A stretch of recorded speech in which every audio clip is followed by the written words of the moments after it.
120 seconds.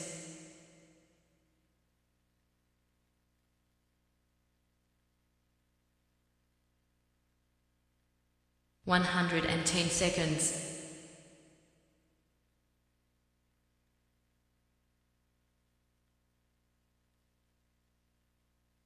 100 seconds.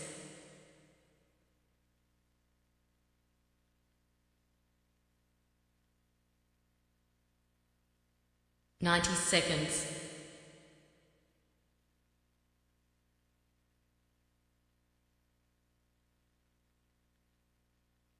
80 seconds.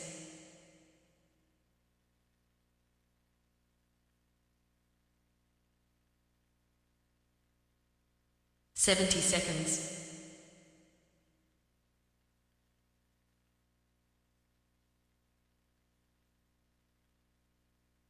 60 seconds.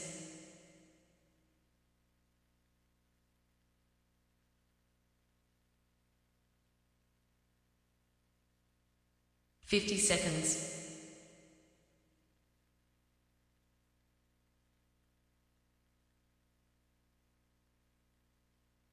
40 seconds.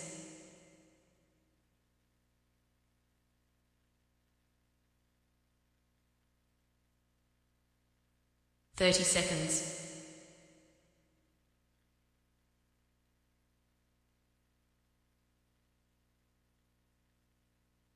20 seconds.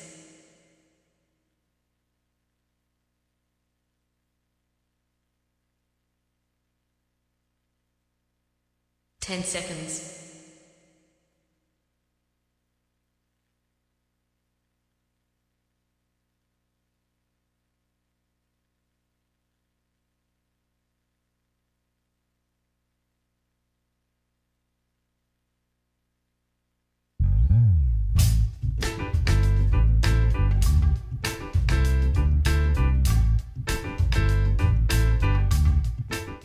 'My name's J.C. McCauley. I'm Nyesha McCauley, and you're watching AccessTV.org.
Friends, once again, it is indeed time to get our talk on. It's Morning Talk with me, your host, J.C. McCauley, along with the champions of talk. Morning Talk champion Jonathan Small in Studio 1A. Good morning, Jonathan. How you doing? Doing fine, Stan. It's a pleasure to be back here again, as I say every single week. Mm-hmm. How was your weekend? Relaxing. Relaxing. Got a chance to visit a good friend yesterday. Had a nice dinner and pretty much enjoyed the day. Getting that urge to get ready for NFL, but preseason is not quite the same as the regular season. Can't quite get there yet. But it's getting close. All right, you and my wife. Yes. Ready for the season. It's like no other season in professional sports. When you break everything down and everything. So how was your weekend? I had a good weekend. I was a busy weekend out campaigning, doing some light campaigning, because of course we're not in the Democratic primary in the general election, November the 7th. But it was a very, very busy, very, very, very busy weekend. And obviously you enjoy this whole campaign process. You love the campaign. The only thing I'd rather be doing would be making a movie. We used to shoot a movie every summer, but this is better than movie making because it's real life. See, I kind of wish you would be dedicated in the movie. I'm glad you actually said that, because that kind of will lead into partially of what I would like to talk about later on. But I kind of wish, well, I don't know, movies alone, but more television, productions, networking. I wish you could take it to the next level, but you're just not ready to go that direction as I would like to push you to. But I mean, whatever you enjoy doing is something, it's like not for me. The difference between, a community basketball or a football game relative to, the NFL. Everyone ain't cut out for that. And everyone doesn't want to do that either. I love doing this for the fun of it, John. Right. Well, to each his own. I mean, it's not for me to really tell you, what you need, because you got to be serious-minded and committed. It's a lot on your level that you have to be committed towards. So I can only make the suggestion. The next is up to you. I mean, politics is important too. Don't get me wrong. I think it's real important. But I don't know. I'm not 100% sold. I'm 100% sold on the importance of political, of the political city government process. But there's always issues. You have to rely on people to elect you. Oh yes. Or appoint you. Oh yeah. And that sometimes, when you are more in control of doing what you like to do with the network and other areas, you're not having to rely on people to vote for you. Well, that's true. I mean, I'm in control of what happens here, but then no one else other than me is. Exactly. I mean, everyone else is dependent on me. And so, I mean, it's just the other way around. You're more dependent upon other people. But this is the greater good in being able to help people in the other arena. Yeah. So. Well, that's important. Obviously, helping people is real important. Having a voice, and you can do both. You can do voice through social media, what you're doing, and you can have a voice through city government and the political structure. Right. And since I like giving people a voice, this is one avenue, but the greater voice is the voice of the people and the fact that they need to be heard. However, we can talk about that stuff later on. Every Monday, of course, is we have special guests join us every Monday. They join us from around the country, around the world, and from time to time from right here in the city. But today, Jonathan has another wonderful guest. I always say take notes because they're always pretty good expert type folk at what they do. And so, I call these like little mini master classes. So, Mr. Small, you have the floor, sir. Well, good morning to people out there on Morning Talk Live with J. Stan McCauley Talk Show. We have actually a returning guest who we had the privilege of having on last year, I believe. And he brings a lot to the table towards media, entertainment, business. He has a background on-air talent and also behind-the-scenes talent. The guest this morning on Morning Talk Live with J. Stan McCauley Talk Show is the CEO and managing partner of Lloyd Media Group, LLC, based out of the Atlanta, Georgia area. No other than Miguel Lloyd. Good morning, Miguel. How are you doing?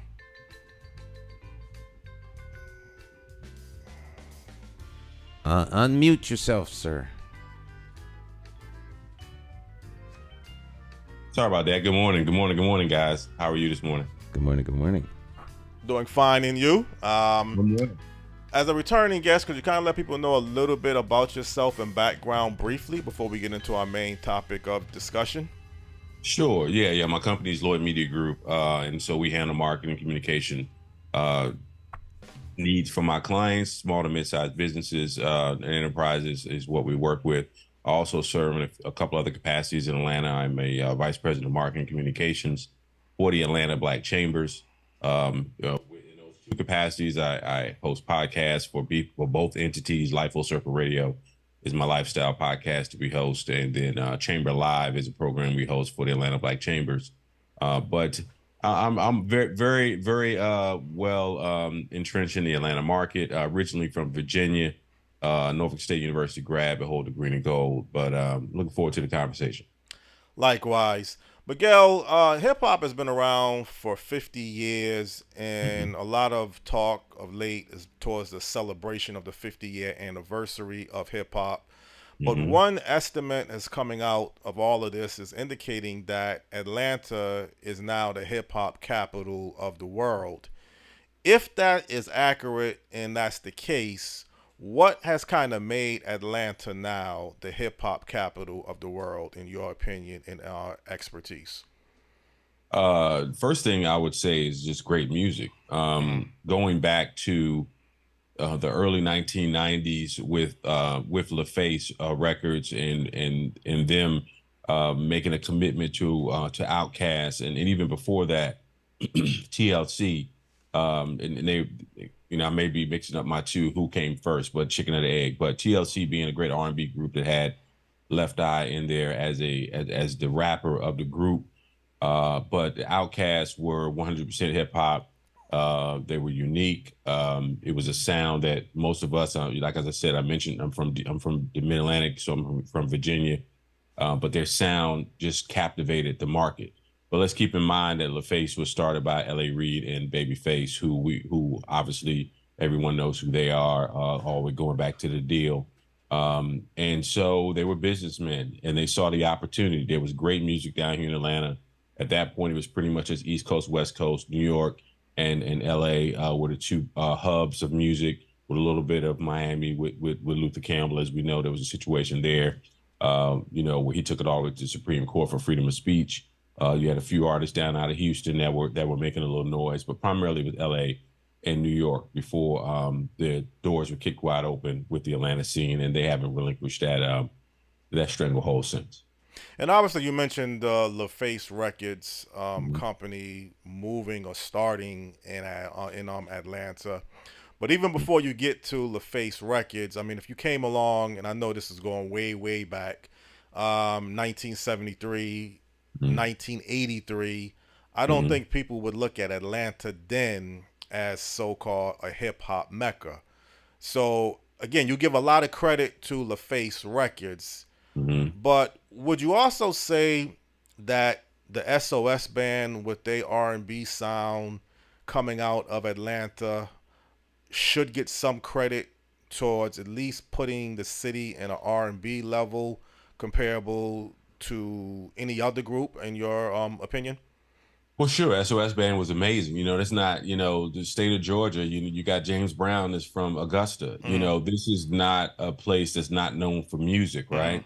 And so as there was the evolution of music, which hip hop is a part of that evolution.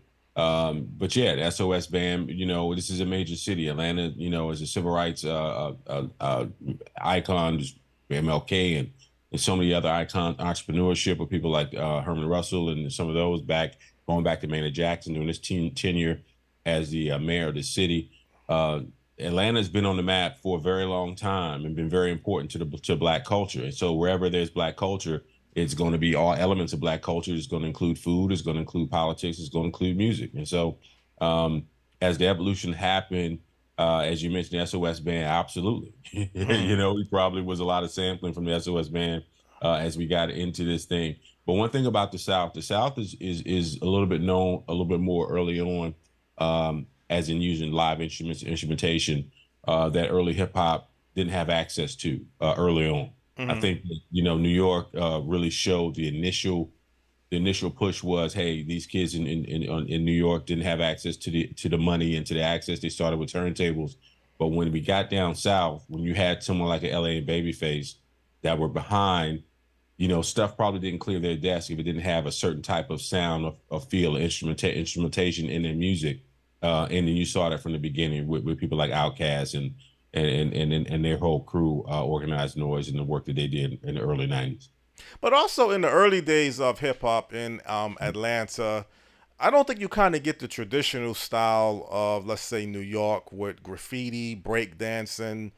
It was just kind of like pure hip hop, pure rapping sound. But did you get any other type of elements of the hip hop culture in Atlanta? Let's say going back maybe in the early '80s.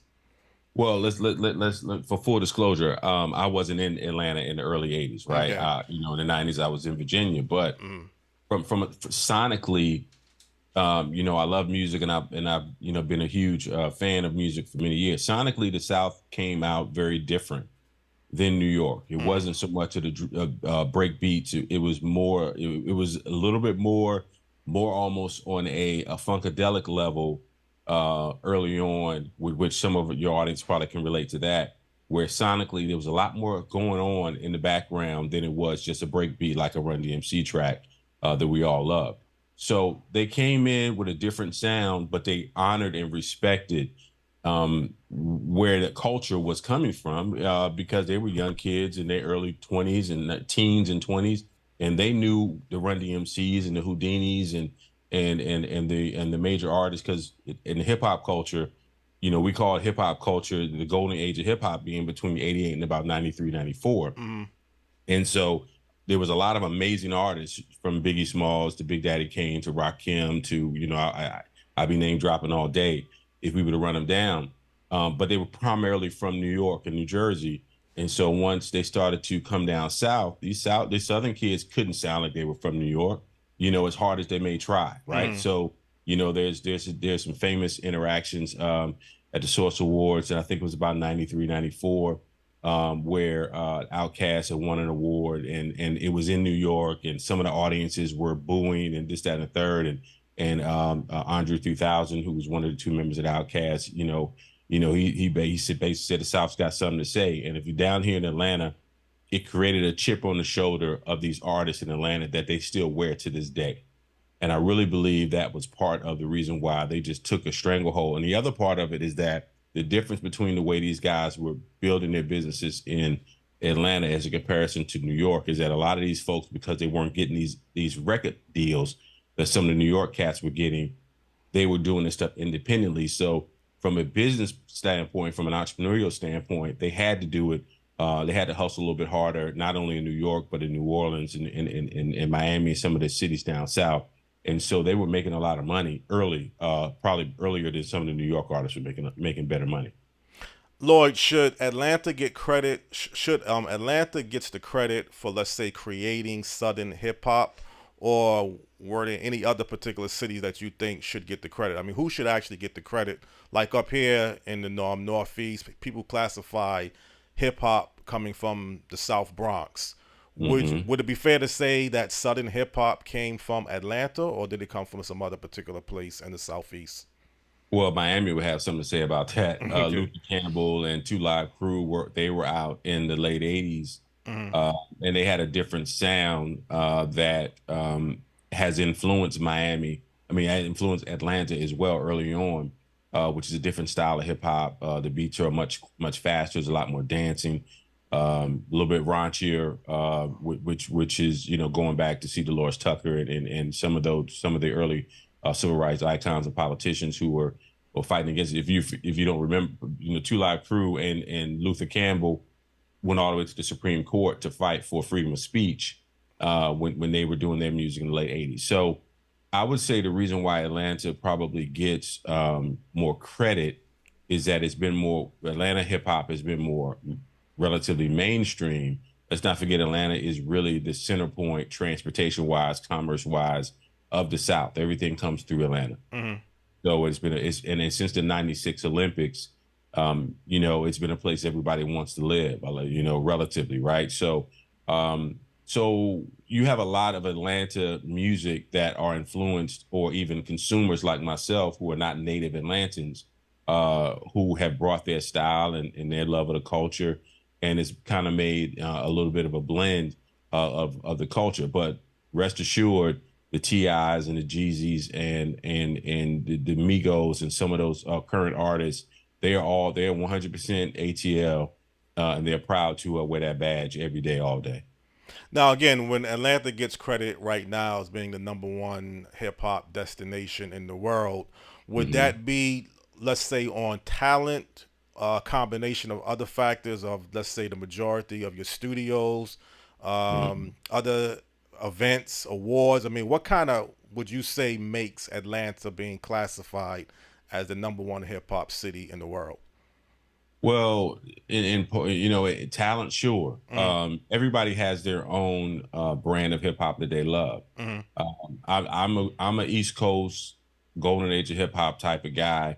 If it doesn't give me that type of sensibility sonically, then I may or maybe not. But I'm 50 years old, so and we know music is something. When you're breaking music, is something that's more geared towards younger people, but you got to understand Atlanta, so many people either live in Atlanta who may not be necessary from Atlanta.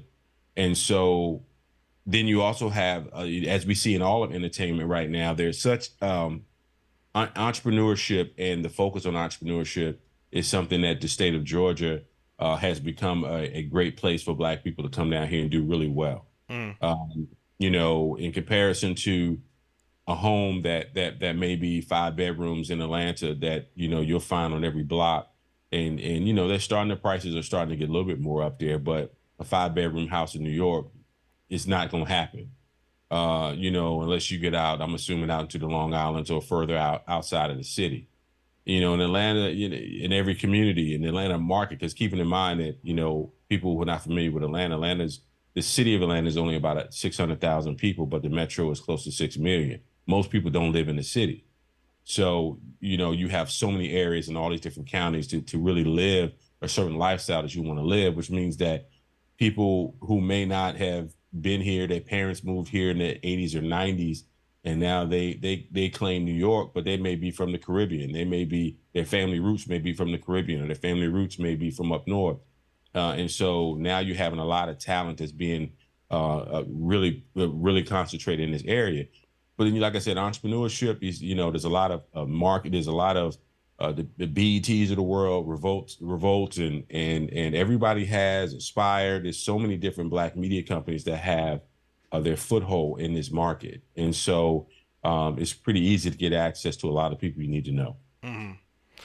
Well, when you're taking a look at the hip hop sound, the hip hop talent, most people kind of like to identify with their geographical area. Like if you're in the West Coast, a lot of people can kind of accept people from the West Coast to East Coast.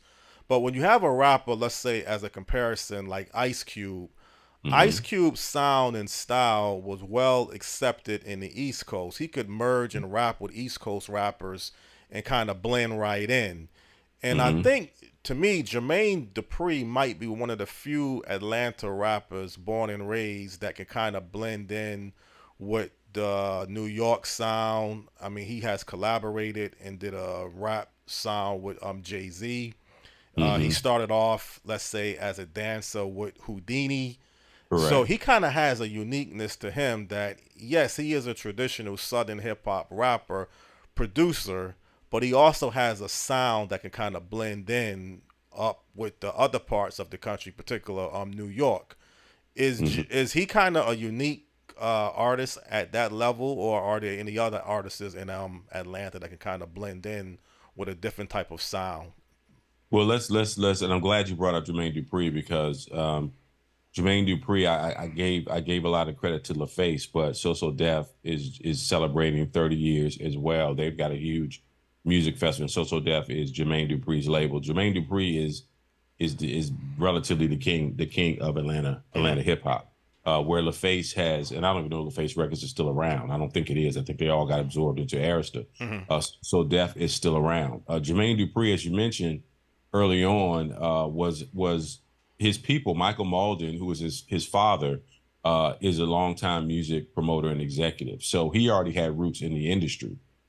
They originally, I believe, are from up top. I think they're from New York. And so they moved down here to Atlanta in the late 80s, early 90s. So Jermaine, yes, he's from Atlanta. He claims Atlanta, but he's got roots, just like many of us, outside of this city. Jermaine Dupri is like I said, he's the king of Atlanta when it comes down to Atlanta music. Everybody understands him. Everybody respects him. One of the organizations I serve with, the 100 Black Men of Atlanta, we just honored him with an award just with our honors gala a couple of months back. But he's got a huge event that he is pulling off, a whole 2 or 3 day festival that he'll have. I want to say it's either in August or September. But yeah, Jermaine Dupri is the real deal. And the whole deal, you know, a lot of New York rappers now are influenced by the South because the bottom line is what's going to sell. A lot of the current rappers, there's a young lady out there, her name is escaping right now. She's got red hair, but she's from either Brooklyn or she's from up top somewhere. And so you're now the Southern sound, the Southern delivery, the cadence is you know, hip hop is coming out of the South now. You know, when you start talking about New Orleans and the run that they have and continue to have, and now, you know, a lot of the major artists now, because of the internet, they're coming from wherever they're coming from. So, you know, you had this series of, which I never got into, this type of hip hop called drill music, which is primarily out of Chicago. You mentioned Ice Cube, and I want to touch on that.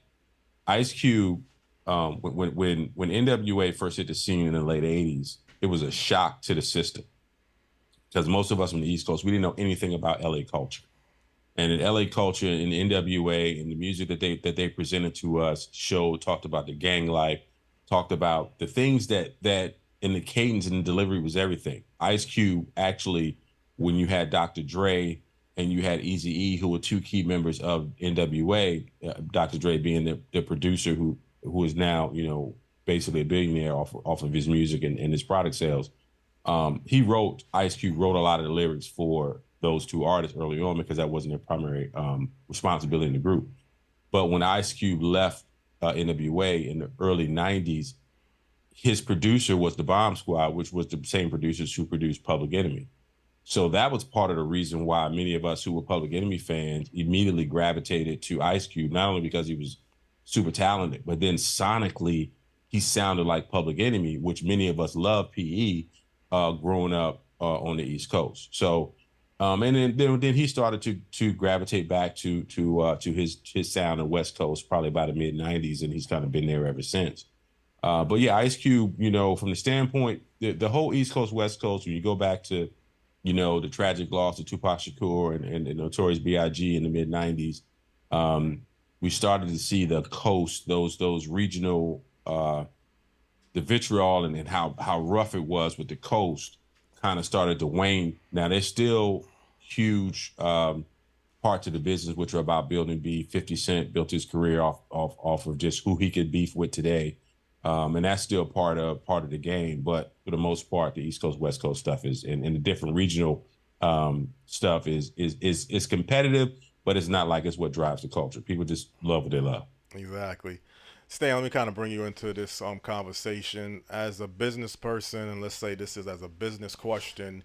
If you was to start, let's say, a media business, or you was going to give a referral for a media business, would you still look at Atlanta as a sure bet that, you know, someone is looking to establish themselves a type of record business or record, because we're talking about music. What kind of would make you steer people to Atlanta, or would you not steer people to Atlanta? Maybe the competition is so competitive.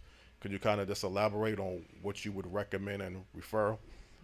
I'm not that, you know, I don't know. I have lots of friends in music, but I'm not, you know, I don't have enough experience I would direct those people to one of my friends. Okay. But from what I hear, Atlanta is, you know, it's hopping. That's, you know, it's a place you want to be. Well, I'm saying as an entertainment business, though, not for any other particular business. So someone has an entertainment company that they would like to establish. Would that be a place that you again, so you just would recommend them to someone else I mean, in your hypothetical, I can't imagine anybody that's really seated in entertainment business coming to me asking me for advice where they should locate. Okay. If they did, I know people in the business, and I would, refer them to those individuals because that's just not my area of expertise. Not in music. Music, okay. I wouldn't. From what I understand, I think like Sony is in. All of the big labels have a presence in Atlanta. Yeah, absolutely. Because of its presence in the industry. But I don't know names. I don't know people. I know people who know people. Right. So Well, that counts too. Yeah, I'd rep. Yeah. Well, you have any questions you want to ask Lloyd? Otherwise, I'm listening and learning. It's fascinating hearing about the nuances of hip hop and how hip hop is where it is today as the number one music on the planet. Mm-hmm. And one of the things about hip hop, and forgive me for interrupting. One of the things about hip hop is that hip hop music is a culture. Is where the influence is as important as the music. And that's part of the reason why Atlanta is so valuable, because from an influencer standpoint, there's an ecosystem around the music. There's fashion, there is television, there are reality TV shows. A lot of these reality TV stars are shot at. There's a lot of money that's being generated in content development, because as we got all this SAG after stuff going on in LA, which obviously is very, very important, the reality TV stars are not falling under that umbrella, so they're still shooting content, and so that is also part of the culture. A lot of the current rappers have gotten their start by being an influencer on social media, or they're on a reality show and then they make music. It doesn't make the product very good, in my opinion, as far as musically, but from the standpoint of generating revenue and business, Atlanta is a great place to be. Atlanta right now is considered a black tech hub. There's a lot of black tech startups that are here. A name you guys are very familiar with, Isaac Hayes. Isaac Hayes III, which is his son, has a app called Fanbase that's based here in Atlanta. And he's very active in the community, in the black tech and hip hop community. So that's part of the reason why Atlanta is such a centerpiece for everything, because you can set up shop in Atlanta much easier than you can in a lot of other cities. Not only set up shop, but also make these connections from people all over the country and the world, because Atlanta is a center point for commerce and tech and transportation and things of that nature. And then again, the numbers are high, and sometimes people look at the big companies like, you had mentioned Sony Music, but right now you have Lloyd Media Group. You have, like you mentioned, Isaac Hayes' son. You just have so many businesses, so many people that you can just go in the thousands very easy. So sometimes people gravitate to the big names, like, the Tyler Perrys, the Sonys. LaFace was obviously huge, and that's important. But you just have a lot of overall businesses in entertainment and media and other factors in Atlanta that kind of just makes this area stands out. And when you're saying, or people are saying, it's the hip hop capital of the world, I don't think people should take that lightly. That's a real praise. I think that's not just a high recognition, but it's also lucrative towards revenue as well. Anybody that's still disregarding hip hop and its impact on the culture has made a 30-year mistake. I have a friend of mine who owns a business called Rap Plug, and they teach STEM through music. He's a producer. He produced people like Ludacris and Will Smith, Jazzy Jeff and Fresh Prince and others. We're about the same age. He's got a company called Rap Plug, and he has a partnership with Microsoft. Microsoft has a hub here in Atlanta. Google has a hub here in Atlanta. MailChimp, I can Intuit. So now you're seeing these relationships that are burgeoning. There's an event coming up.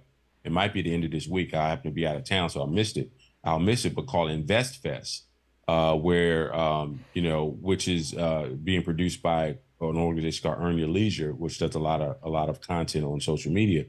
But they're going to have Robert Smith and Steve Harvey and P. Diddy and And, that's just the top line. They're going to have another 30 people that are going to sit around and have these conferences and have these conversations.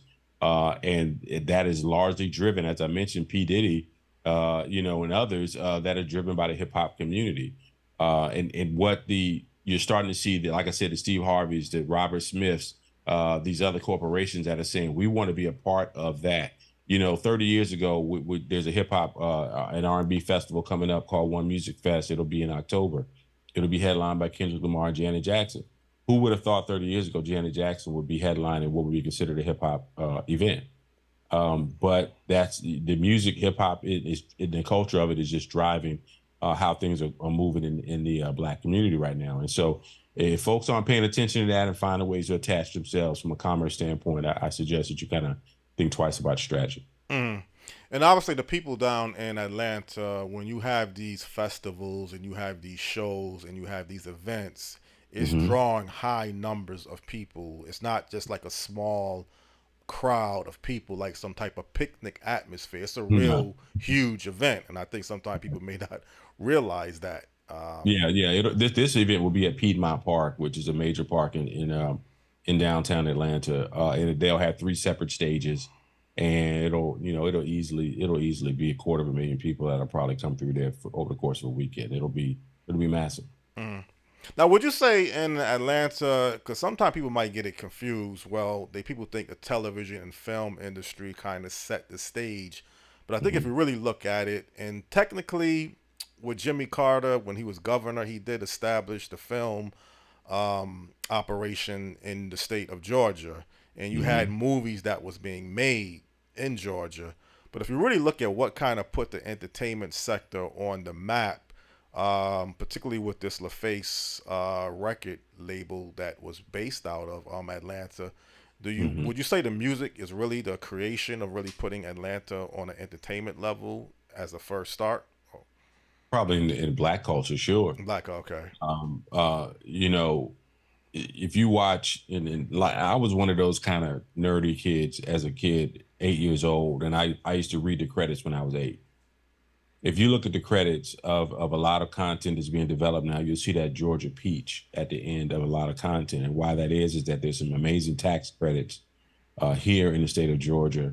A lot of other states are trying to follow suit now because Georgia is a unique state in which you can kind of get you can get any type of setting you're looking for. You want a rural setting, there's plenty of farms out here. If you want a city setting, you come to Atlanta. If you want snow, you can actually go North Georgia, and it's right time of the year and even get some of that setting. So you can create almost any type of content here in the state of Georgia. But from a Black perspective, as far as our culture, LaFace, So Def, in the early 90s, we're definitely at the forefront of it. There's another girl, but those were kind of the mainstream. Atlanta has their own culture of different things that are very unique to Atlanta. I learned about the first independent label. It's a brother by the name of Big Oomph. I think it's Oomph Records. He is an Atlanta-based guy. He received the key to the city by the mayor at an event at the National Black Arts Festival a couple of months back. Atlanta has its own culture for sure. Those of us, and they'll let us know, they call themselves Grady babies. It's two hospitals, Grady and there's one other hospital, and the native Atlantans will ask each other, which hospital were you born in? If you weren't born in one of 2 hospitals, you're not true Atlanta. And we kind of joke about it. I sit back and I'm a spectator in that conversation because I know, I don't try to front like I'm from Atlanta. I've been here, 9 years, but I've studied the culture, and because I study music, I love the culture. But it's So Def, it's LaFace, but then from there you had Organized Noise, and then you had a whole slew of artists that came behind it because at that point the door had been kicked open with T.I. T.I.'s been out here for 20 years. Recently there's an organization called Quality Control, and they put out the Migos and City Girls and some of the more popular artists of today. And these are multi-million-dollar operations right here out of Atlanta, and they don't feel like they got to go anywhere. Everybody's gonna come here. Some of the greatest every summer. Everybody comes here now. I don't have to leave this city to see anything. Tonight, I'm excited because the Force Live tour, which is the tour being headed up by LL Cool J, he's going to be in Atlanta tonight. But in the summertime, you could blow you could blow your summer vacation money just on concerts in Atlanta, because every weekend there is something going on, whether it be hip hop, R&B, reggae, jazz, you name it. There's always something going on here in Atlanta. And see, that's another thing. I mean, right now we're obviously talking about hip hop, but if you still want to break it down towards music and the entertainment industry as a whole, you have to put Atlanta right up at the top in that category too. You know, if it's going to be classified as the hip hop capital of the world, but if you're going to talk about just, let's say, the music capital of the world, and you want to include other sounds of music, R&B, soul, pop, you would have to put Atlanta right up in the top 5 if it's not number 1 in that category too. Would that I would challenge any city to say that they are bigger than Atlanta in the U.S. right now, and they would have to prove it to me. Beyonce was just here last week. She did 3 days. You know, Busta Rhymes. I lose count of all the shows, and not just that. Taylor Swift was here a month or 2 ago. The great thing about Atlanta, because I think, you know, and I've kind of culturally started to understand this. Atlanta, there's only 2 domed venues in the entire Southeast. You got Atlanta and you have New Orleans, right? So you got millions and millions of people that are in Georgia and Alabama and Tennessee, in Florida and Mississippi and all these areas, and they really got, you know, where we got, when I say we, from you know, where I'm from in the Mid-Atlantic North, there's a ton of venues where you can do these type of events. The reason why you see national championship games, national football championship games, the reason why so many events happen in Atlanta, because we got the Mercedes Stadium that is a domed venue that you can close the roof, which means that there's nothing that you can't do in that venue any time of the year. Right? And so that's from years and years. The Georgia Dome was before that. Georgia Dome was only around for 20 years. They blew that up and built the Mercedes Stadium 8 or 10 years ago. And so, you know, yeah, you name it. You name an artist. Patti LaBelle and En Vogue was here just, you know, 2 weeks ago. You name an artist, they're going to take some time. And there's some smaller venues, like there's a City Winery that may have Eric Roberson or Dwele or Stephanie Mills or some of those artists in those venues. There's great comedy venues all over town.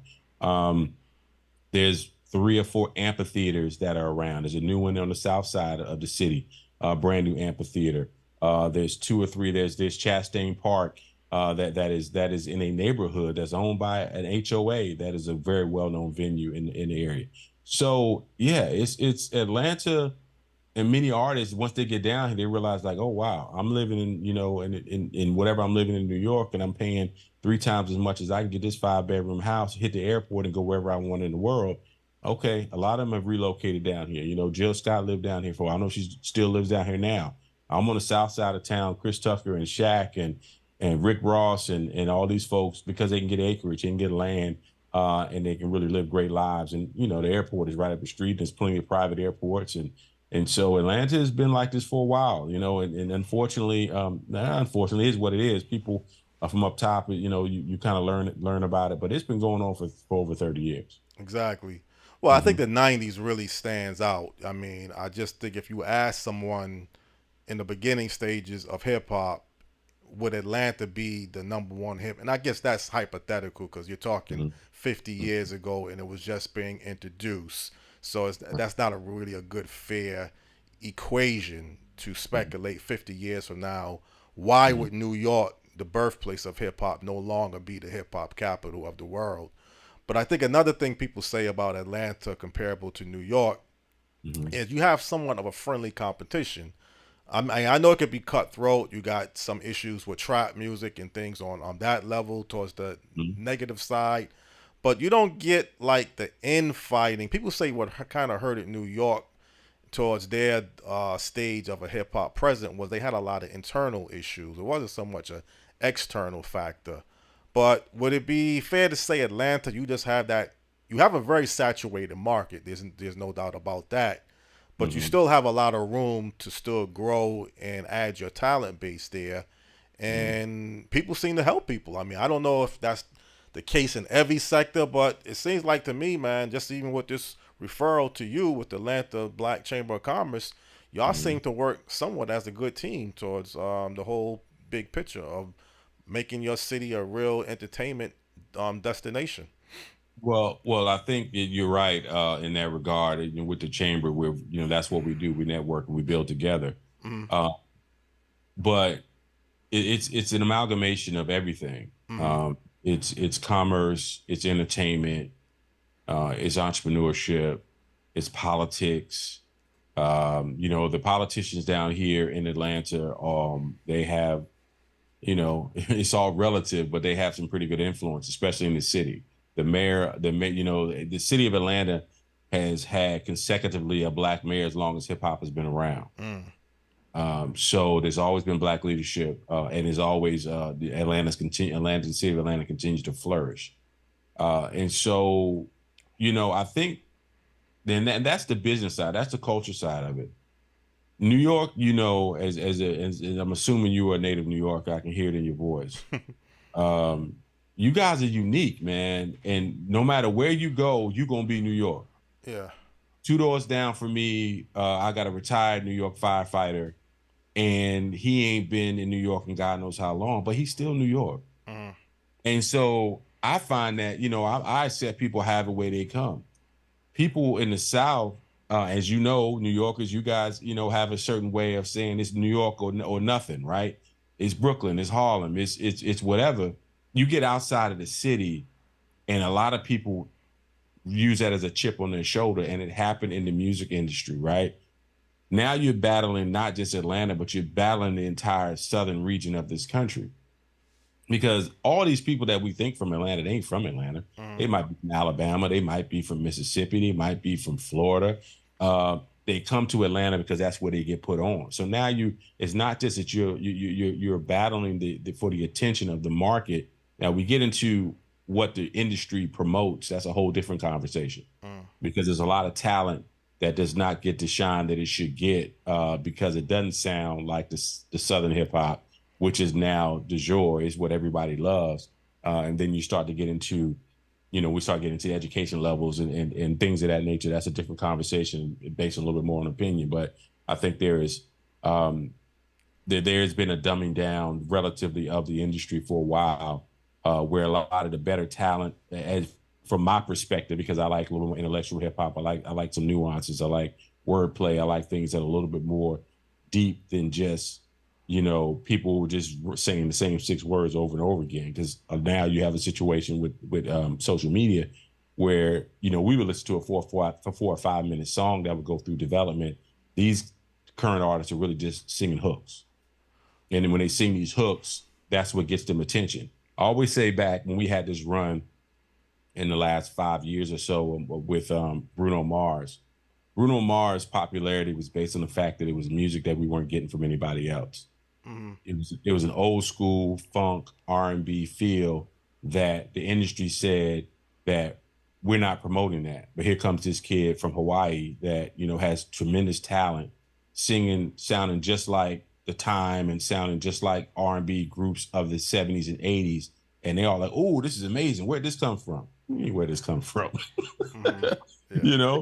This is the same sound that we was loving in the 70s and the 80s. And so because he's coming in and then coming behind it with the album, the group he and Anderson .Paak did. And if your audience is not familiar with Anderson .Paak, do yourself a favor. Anderson .Paak is an amazing artist. He's from LA, but he's an amazing percussionist and singer, and he's got a sound that's very, very unique. But from hip hop standpoint, it's the way that it's moved that some people love. You're starting to see some people. I think even the younger people are starting to get tired of the repetitiveness, and you're starting to see some other types of hip hop that is starting to break through. But that's the industry. That's a whole different conversation. We ain't got time for today. That they've really fed us, all of this sugar in music for so long, and now we got other problems we're dealing with. Well, let's correct something. I'm not from New York, Hartford born and raised. Stan is from the Philadelphia metro area, but you've been here a long time. But New York has such a brand, and when I came along in the hip-hop days of the early 80s, you definitely wanted to tell people that you're from New York, because it just had that brand that, no other city really could duplicate.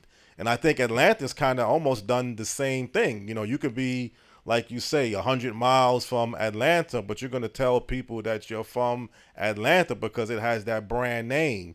That's So, correct. you know, that really plays a That's role. correct. Stan, again, do you have any questions? Anything you want to add to the No, conversation? I'm taking it all in. It's good stuff. Taking it all, okay. Oh, yeah. And Shout out to Philadelphia, which we know has got some of the dopest music. Oh, yeah. You know, Jazzy Jeff will be here tonight at this show. He'll be spinning tonight. I'm a huge Jill Scott. The Roots will be here tonight as well.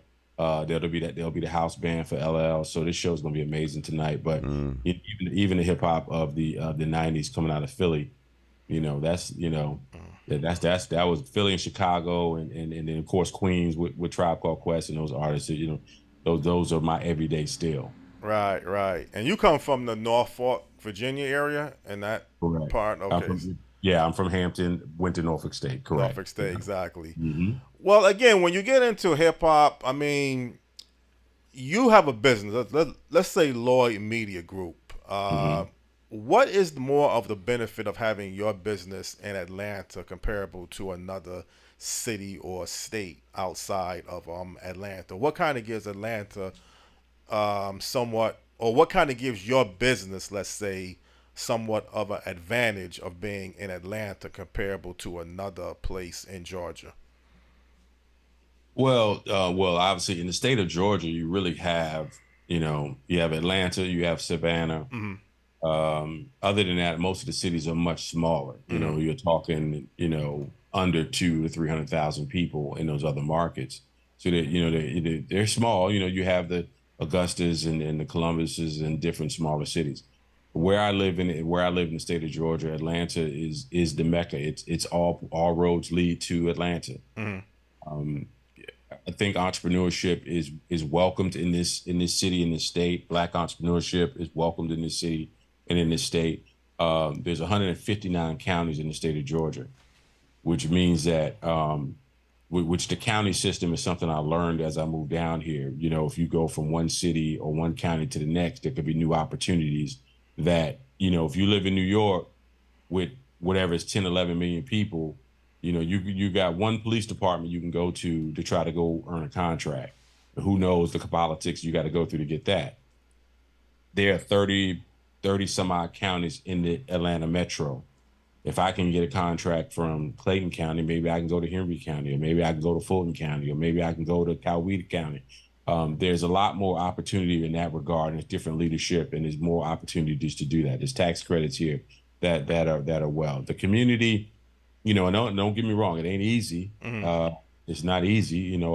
I've done business and lived in D.C. and I've lived in Virginia and even spent some time in Arkansas, and that's a whole different conversation. I never want to go back there. Yeah. But no, Atlanta is a great place to plant a flag. There's a lot of opportunity. Atlanta's not landlocked like many. New York, you got the ocean to your east, and Atlanta, all they do is just build some more houses and cut down some more trees and build more communities, and it's been like that for a good while.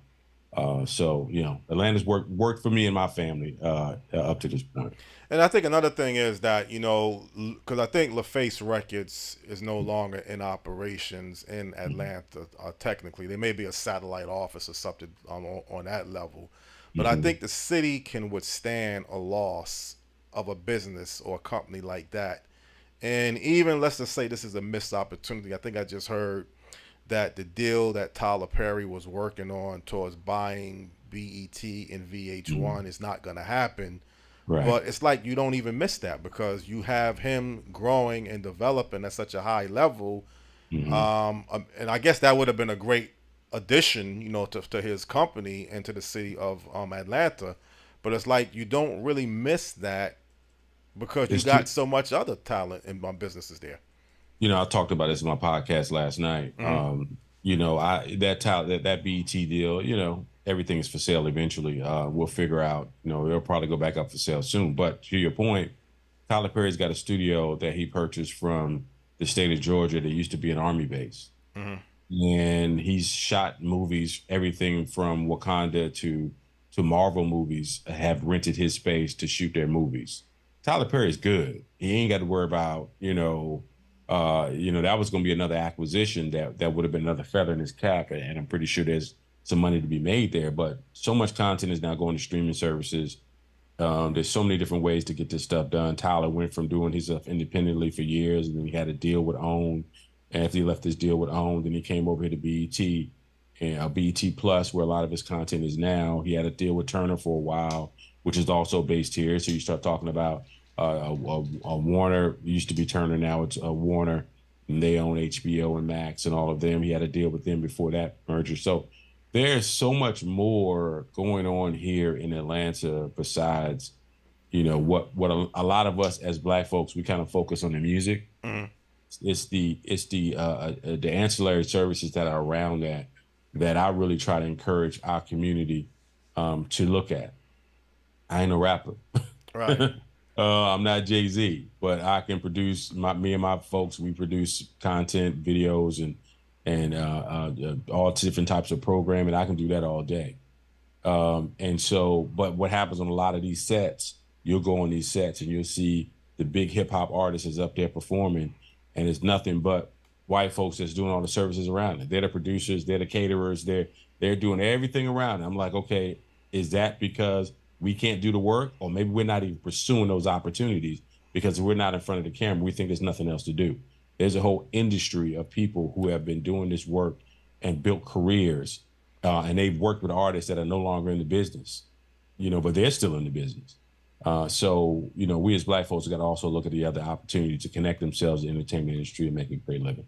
Well, that's key what you just said, because everybody get this misconception that you have to be in front of the camera, that's where all of the business and the talent exists at. But you have to have a lot of people behind the camera doing a lot of other areas that people don't always pay attention to. So yes, it is the visibility that you see people in front of the camera, on stage, you hear them, and that instantly will gratify you to that particular person. But really, there's a lot of work that goes behind the scenes that sometimes people just don't realize is very valuable and growing, like you just mentioned, growing with a lot of opportunities. And again, Stan, I think to bring you back into this equation, this might be, unfortunately, where people have always said this Hartford, Springfield, New Haven area have this so-called talent or potential, but there's just not the platform many times to match the talent or the potential talent towards the opportunities. And it's not about pointing fingers, Stan, or blaming anybody for that particular situation. But we've had a successful music group, Jagged Edge, born and raised in Hartford. I mean, there might be some other personal reasons why they went to Atlanta. I didn't know that Jagged Edge was from Hartford, Connecticut, because they're known for being down here by the So Deaf with Atlanta. Yes, they've been down there for quite a while, actually. I think they left as teenagers. Okay. But and again, I don't want to be this to be negative, Stan, but again, this Hartford, Springfield, New Haven potential that people always have talked about, is it still that platform of just having the studios, the businesses, to match the people with the so-called opportunities is still the missing piece of the puzzle, in your opinion? Well, I mean, you have to go to where the opportunity for you to grow is. I mean, you can have great, fabulous minds in shipping, but if you live in, in the middle of Kentucky, right, there's no port. No port. I mean, you can design all the ships you want, but if you want to launch them and all that, you got to be where there's an ocean. Right. So, the venue to grow and to thrive is not here. The talent is here. Yes.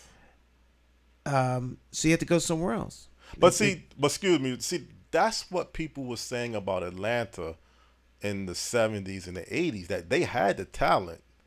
But when you get a LaFace record company, and I mean, there's a lot of factors that makes a company decide to go there. Right. But as you have had other guests come on, Atlanta was in the right place at the right time after there was a lot of intentionality put into making Atlanta what it is, so that what we see now happens. Yeah. There's Maynard Ferguson. There's A lot. I don't mean Maynard Ferguson. There's Exactly. the mayor Maynard Jackson. Maynard Jackson, Got right. my music brain on.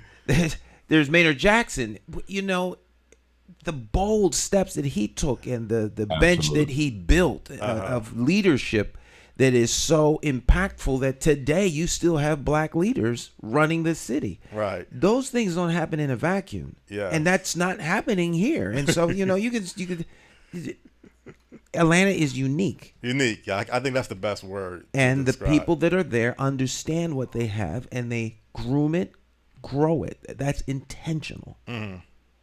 You can fly out of Atlanta's airport, which is the largest airport in the world, and get to 90% of America within 3 hours. Mm-hmm. So, you know, there's very few cities. There's very few. Atlanta, Dallas, Chicago, where you have that accessibility. Everybody doesn't want to live in Chicago because of the politics and the weather, right? Mm-hmm. Right.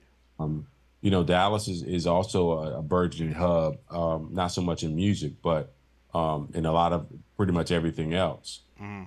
You know, as you mentioned, I think it ain't about a lack of talent in Hartford, Connecticut. It's about access.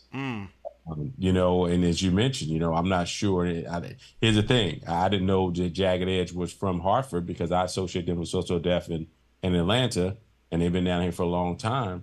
But I know people from Connecticut that live down here in Atlanta. Yes. And came down here, you know, because they couldn't get it done. And that's no knock on Hartford. It's no knock on where I'm from. Where I'm from in Virginia, you know, we had a pretty good run, a great run, not even pretty good. When you think about Pharrell Williams, Timbaland, and Missy Elliott are all from the area where I'm from.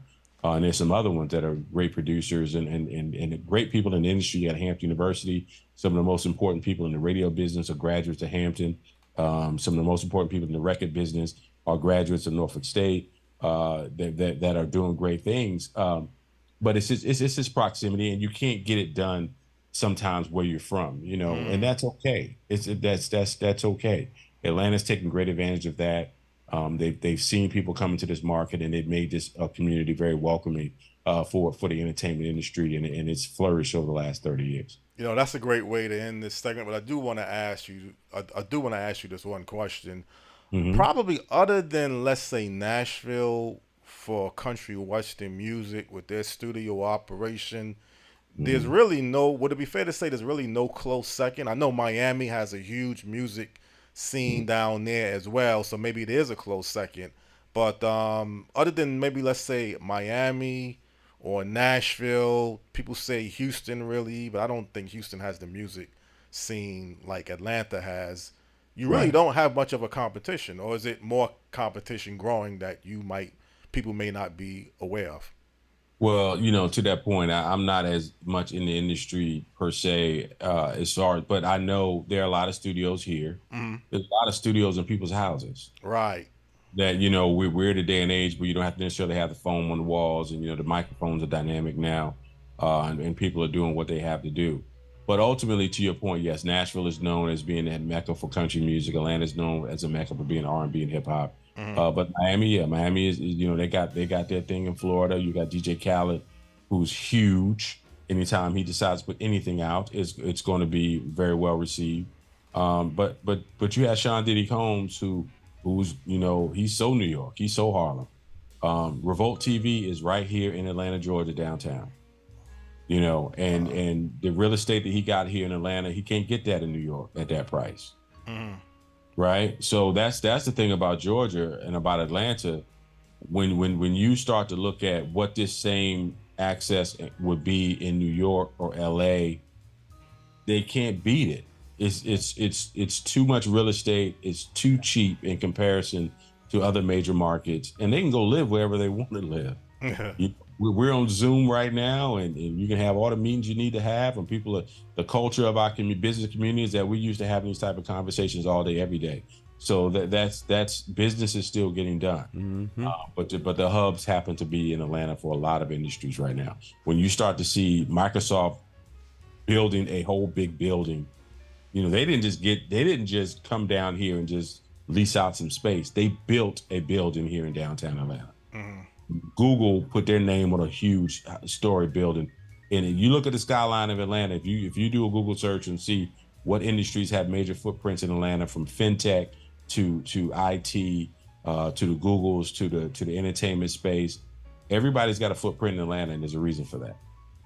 Must be something about Atlanta, because other than Mayor Shirley Franklin, I have to give you an A+ presentation on your grade today, and she's the only other person that I gave that A+ grade to. So it must be something about the city that I would give two people from Atlanta, or residing in Atlanta. In your case, an A+ grade. It was an excellent presentation, and you were right on the money in just about every particular category.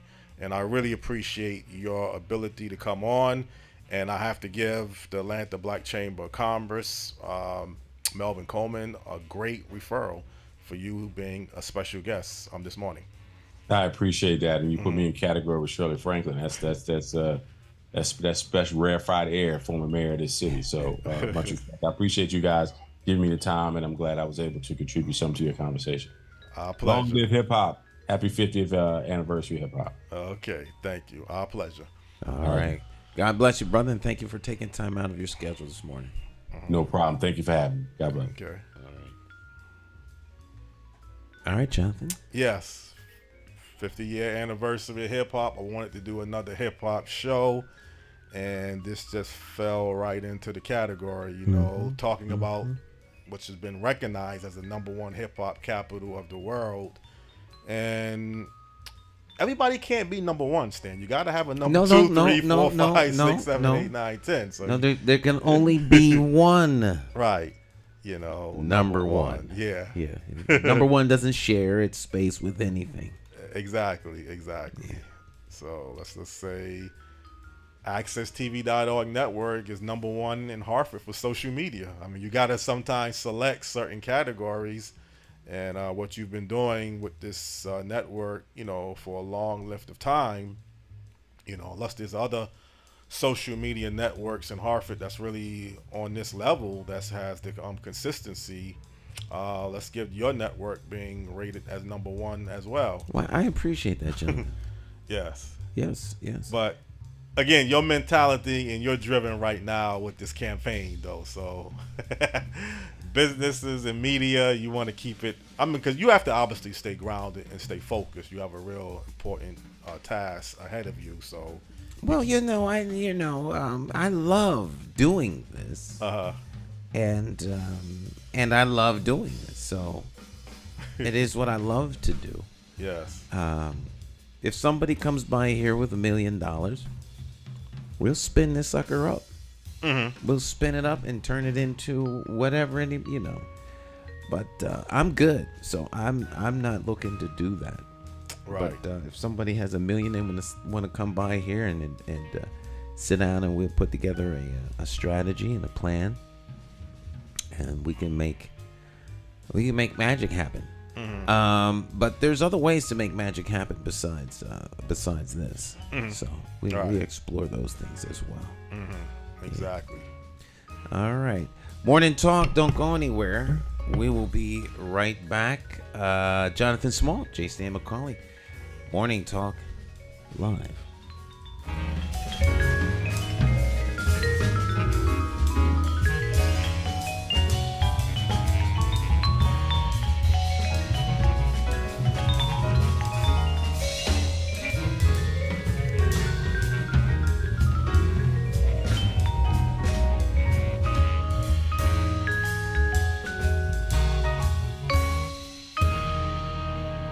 Stick and stay. We'll be right back.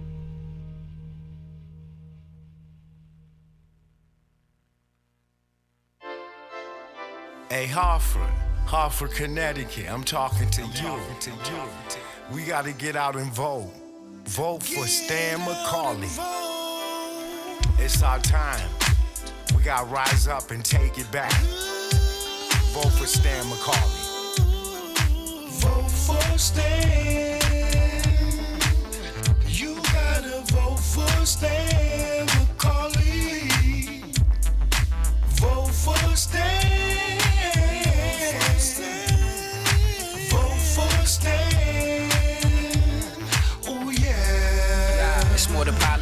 just what your social covers.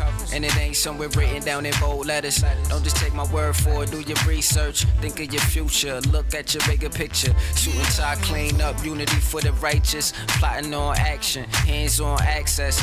With a light source vision, door to door knocking. Guerrilla style marketing, brainstorm as a collective. Real neighborhood suggestions. Only we know what it is where we living. To make real life decisions. Move on facts, make it manifest back.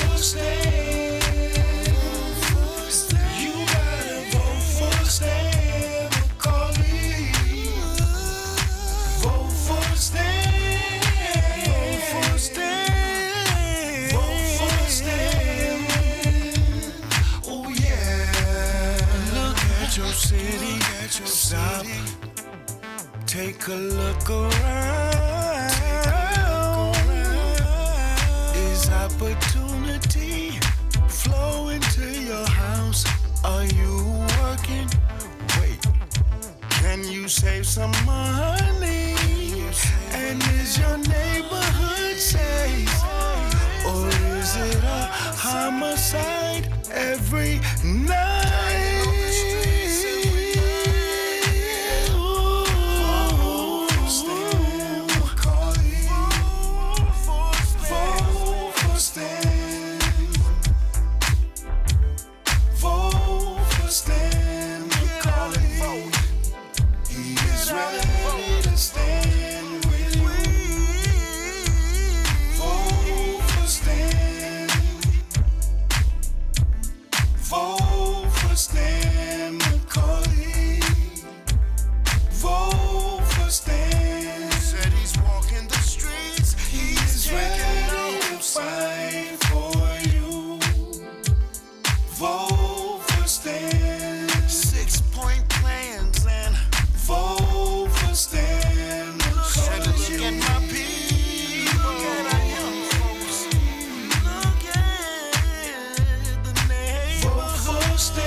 Senior. Many of you may know me as the two-time welterweight champion of the world. I'm here to tell you that Democrat J. Stan McCauley, as our next smile, will fight for you until the last bell. Help me throw a knockout punch. Go out and vote for Stan the Man.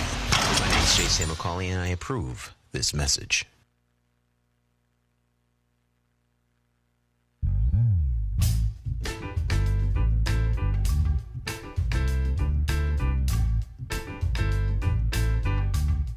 Hi. My name's J. Stan McCauley. I'm Nyesha McCauley, and you're watching AccessTV.org.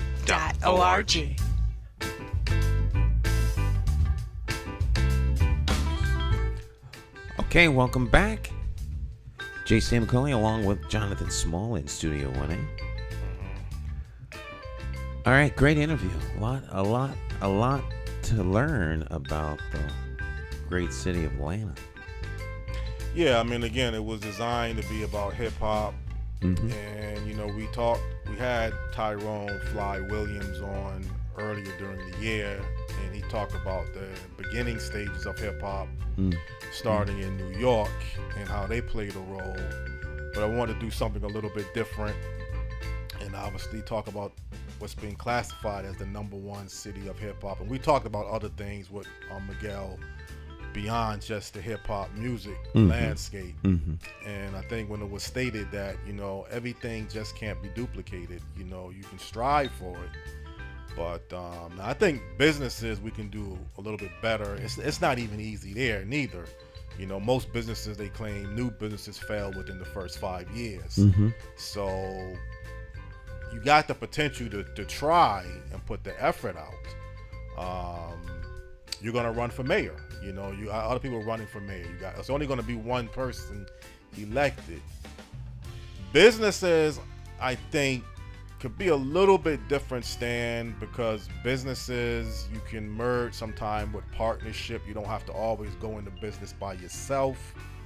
There's ways of investing your money into a particular business. So that might be a little bit different than politics, but sometimes you just can't separate politics from economics. It's kind of... I think that they're all interwoven. Mm. They're all interwoven. Right. It's not one or the other. It's all together. Mm. Yeah. And again, as I mentioned last week, employment opportunities. UPS is a Fortune 500 company, and I would say, and it's not for everybody. I mean, I got to be upfront with you. A package handler is usually going to be your way that you're going to get your foot in the door at UPS. It's hard to just jump into a Fortune 500 company like that and think you're just going to get a supervisor, Larry position. Not unless they're hiring supervisors. Hiring, right. And then you got to bring a certain level of experience. Usually, absolutely. It's not a typical entry level job. But that's the case for any right, for any company, CVS, Aetna, laying 300 people off. I heard about here that. In Hartford, right. Pink slips this week. Something else to change the topic slightly. I thought about you. I had a conversation with someone that worked for Pratt & Whitney, and I didn't realize this person worked almost 50 years at Pratt & Whitney. My brother-in-law actually worked for Pratt & Whitney. He got the job right out of high school, and he was a machinist, and he just recently retired. And you worked for Pratt & Whitney at a period, but you didn't stay... I only stayed there for eight and a half years, but I worked at Pratt. I came to Pratt not right out of high school, but right out of aviation maintenance school. I went to school for aviation maintenance, right? Like Connecticut Aerotech. It wasn't Connecticut Aerotech. It was the Upper Bucks County School of Aviation Maintenance and Technology in Bucks County, Pennsylvania. But it was that same kind of school. I went right from there to Pratt & Whitney. I was 19 years old. Well, it's funny because my brother-in-law was 19. I think he got on-the-job training, believe it or not, as a machinist. At one time, Pratt would train you because they needed the help. When companies need help, they will train you. Right. When they don't need help, they're not going to train you. You have to bring your own set of skills with you. Yes. Well, the other person I know, he was a truck driver. He drove the tractor-trailer trucks. But he also did forklift, he told me, too. Forklift, yeah. So, there's nothing that anything that happens, someone at Pratt & Whitney does it. Does it, yeah. I tried to get into the motion picture television production unit that they had over there. I never could get in there. I was considered a malcontentious individual. Well, that means Pratt & Whitney is still a huge operation. I didn't even realize. I think you mentioned that before about motion pictures and television, but I wasn't sure if that was still in place. I don't know if it is now, but at the time they had a whole crew. They did production, video, film, because Pratt & Whitney is a huge organization, huge company, and there's, they've got plants all over the place, and they were very, very busy. Communications department. Right. Well, I hope this don't come across the wrong way, because it might be kind of tying you into the organization, but I wanted to say this anyway.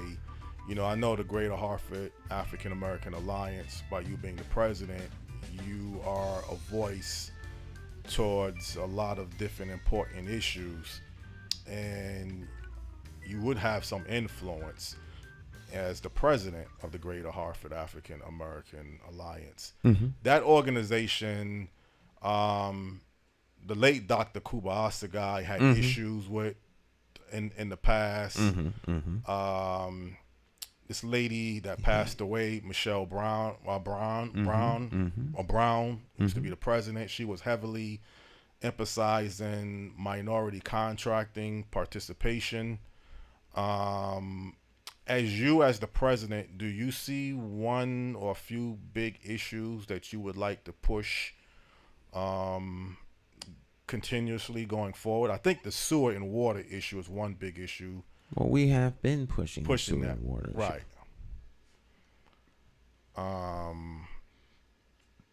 Well, let's just come out and say it. Let's say for businesses now, would you want to see more businesses, more black-owned businesses in the city of Hartford?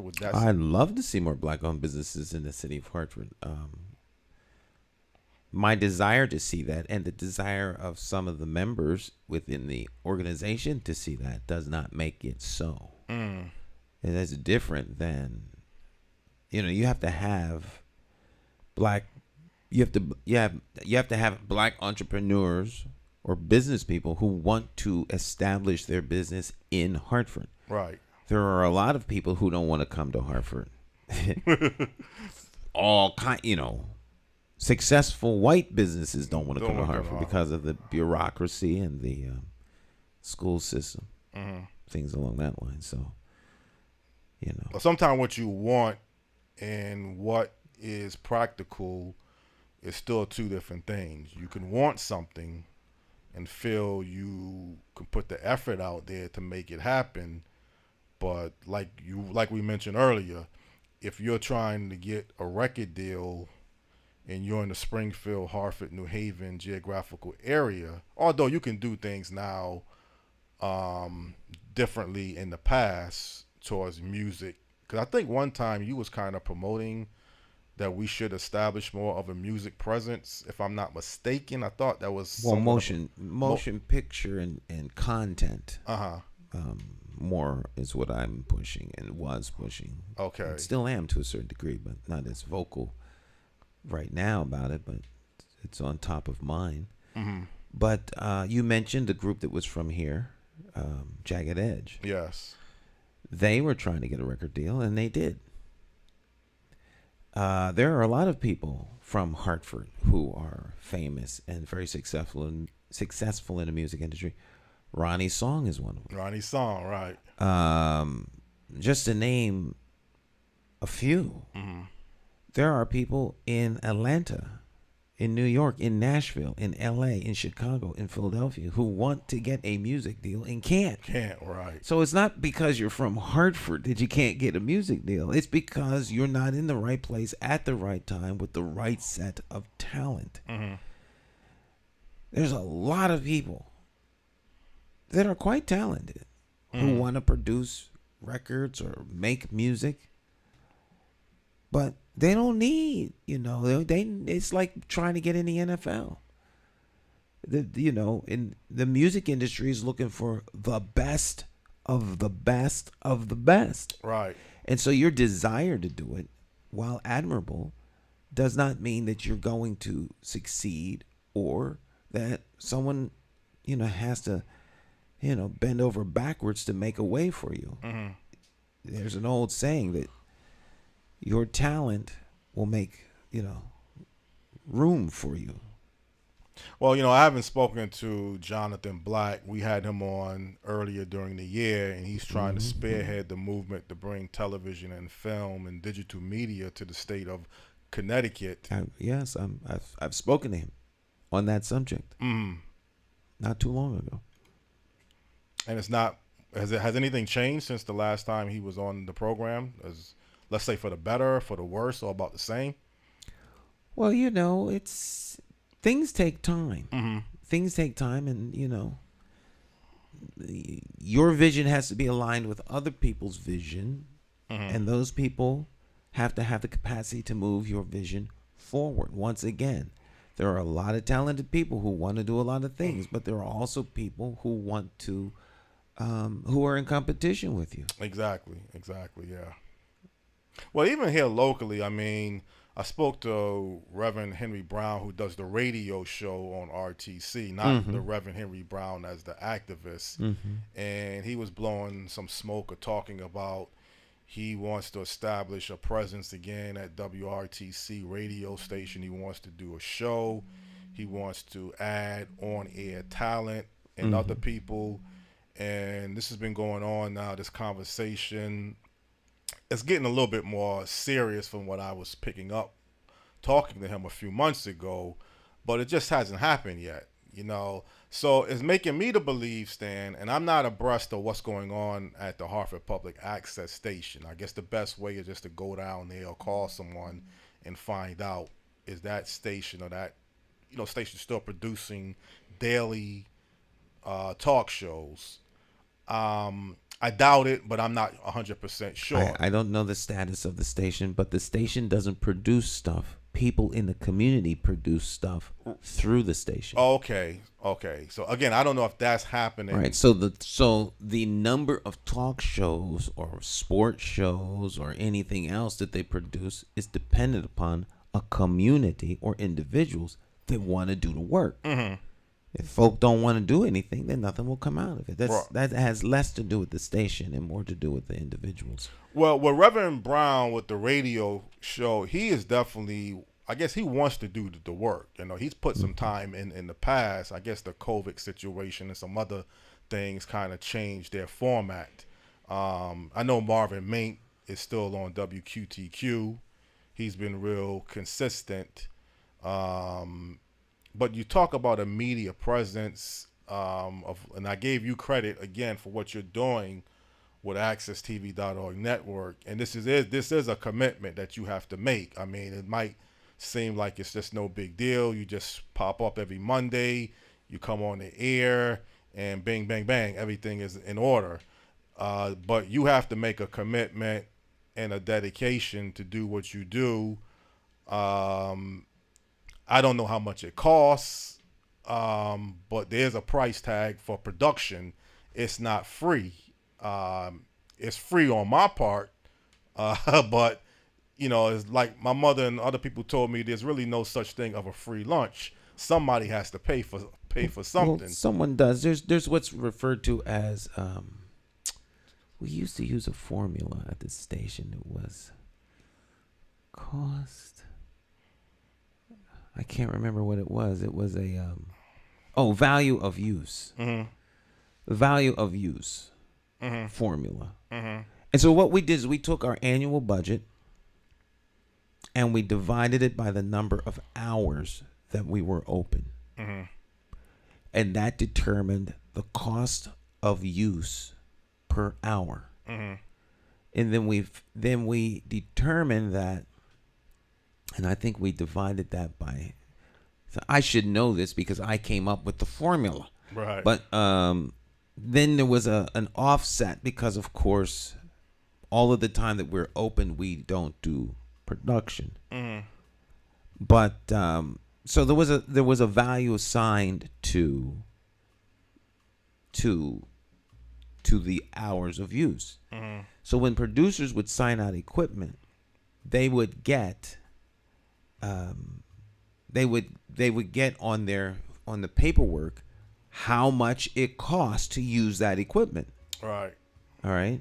There was a cost for the camera, a cost for the battery, a cost for the videotape, a cost for the SD card when we would have cards, a cost for the edit suite, a cost for staff if you used staff in any particular way.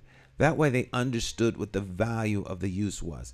Even though they weren't charged, there was a cost. Mm-hmm. And then during our quarterly meetings, everybody would have, if you put in a production request for a program that was a series, which was 11 programs in a series, then you had a budget.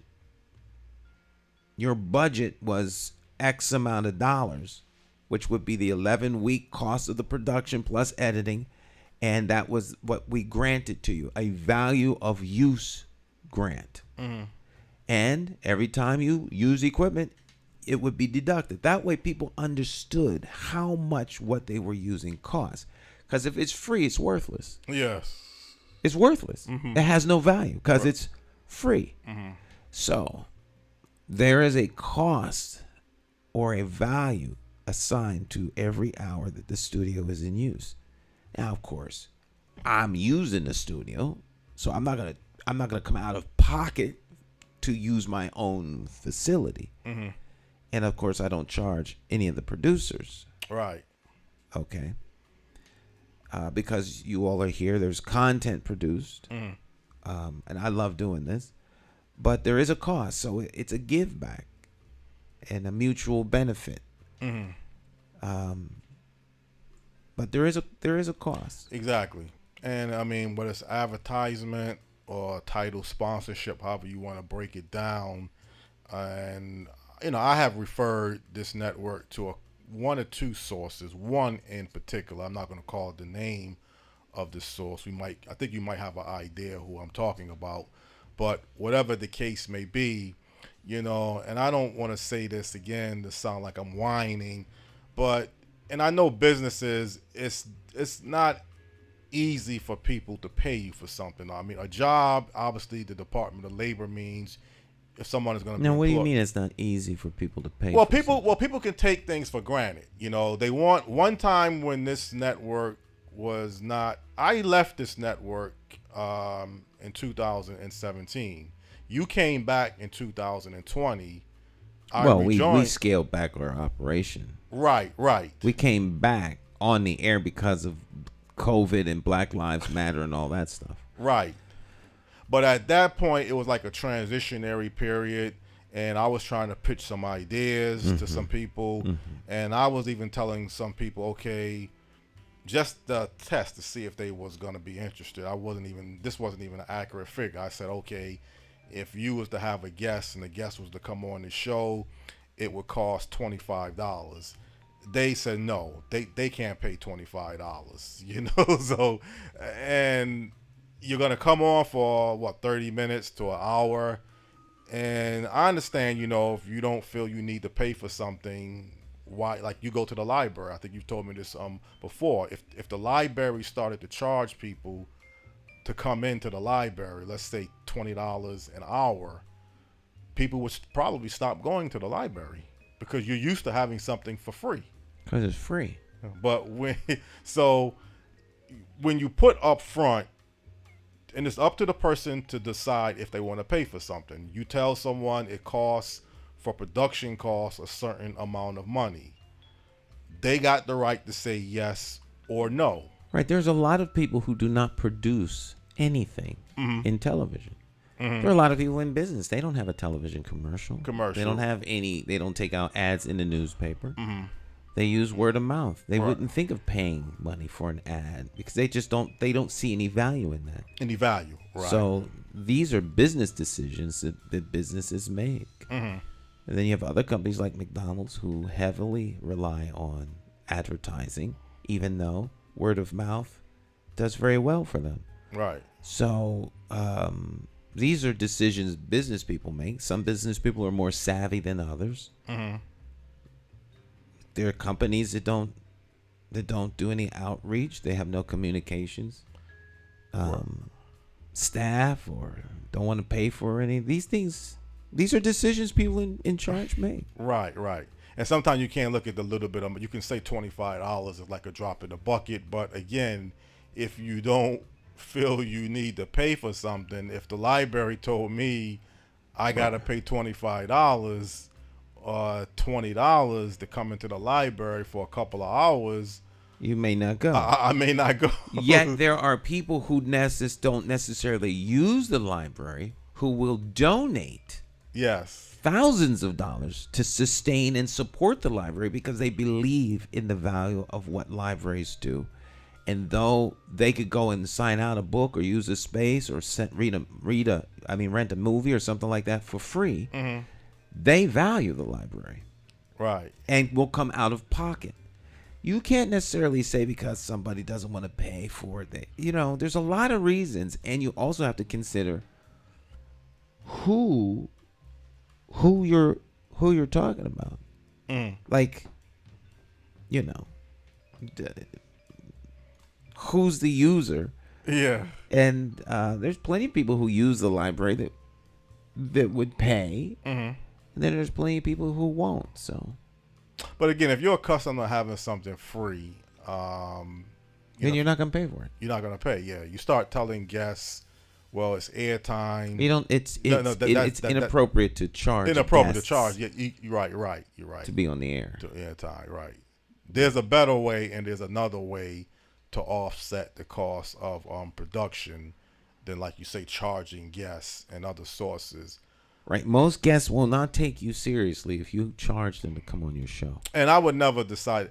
That was only that one time, obviously, because, again, I was not on the air. I guess this was early 2020 before you came back on the air. Mm-hmm. And there was some business decisions that I wanted to do a certain show. And truthfully, I didn't want to come out of my personal pocket.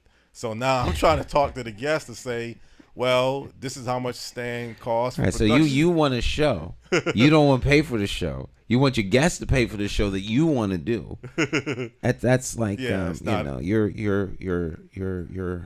public access league. Yeah, that's that's all well and good, but that's not considered a professional type of arrangement. Right. And if you were going to put a grant in for the production of a TV program, and you said it was going to cost you $50, no one's going to give you the money because you can't produce television for $50. Mm-hmm. It has to be real world numbers with real world production and all of those things.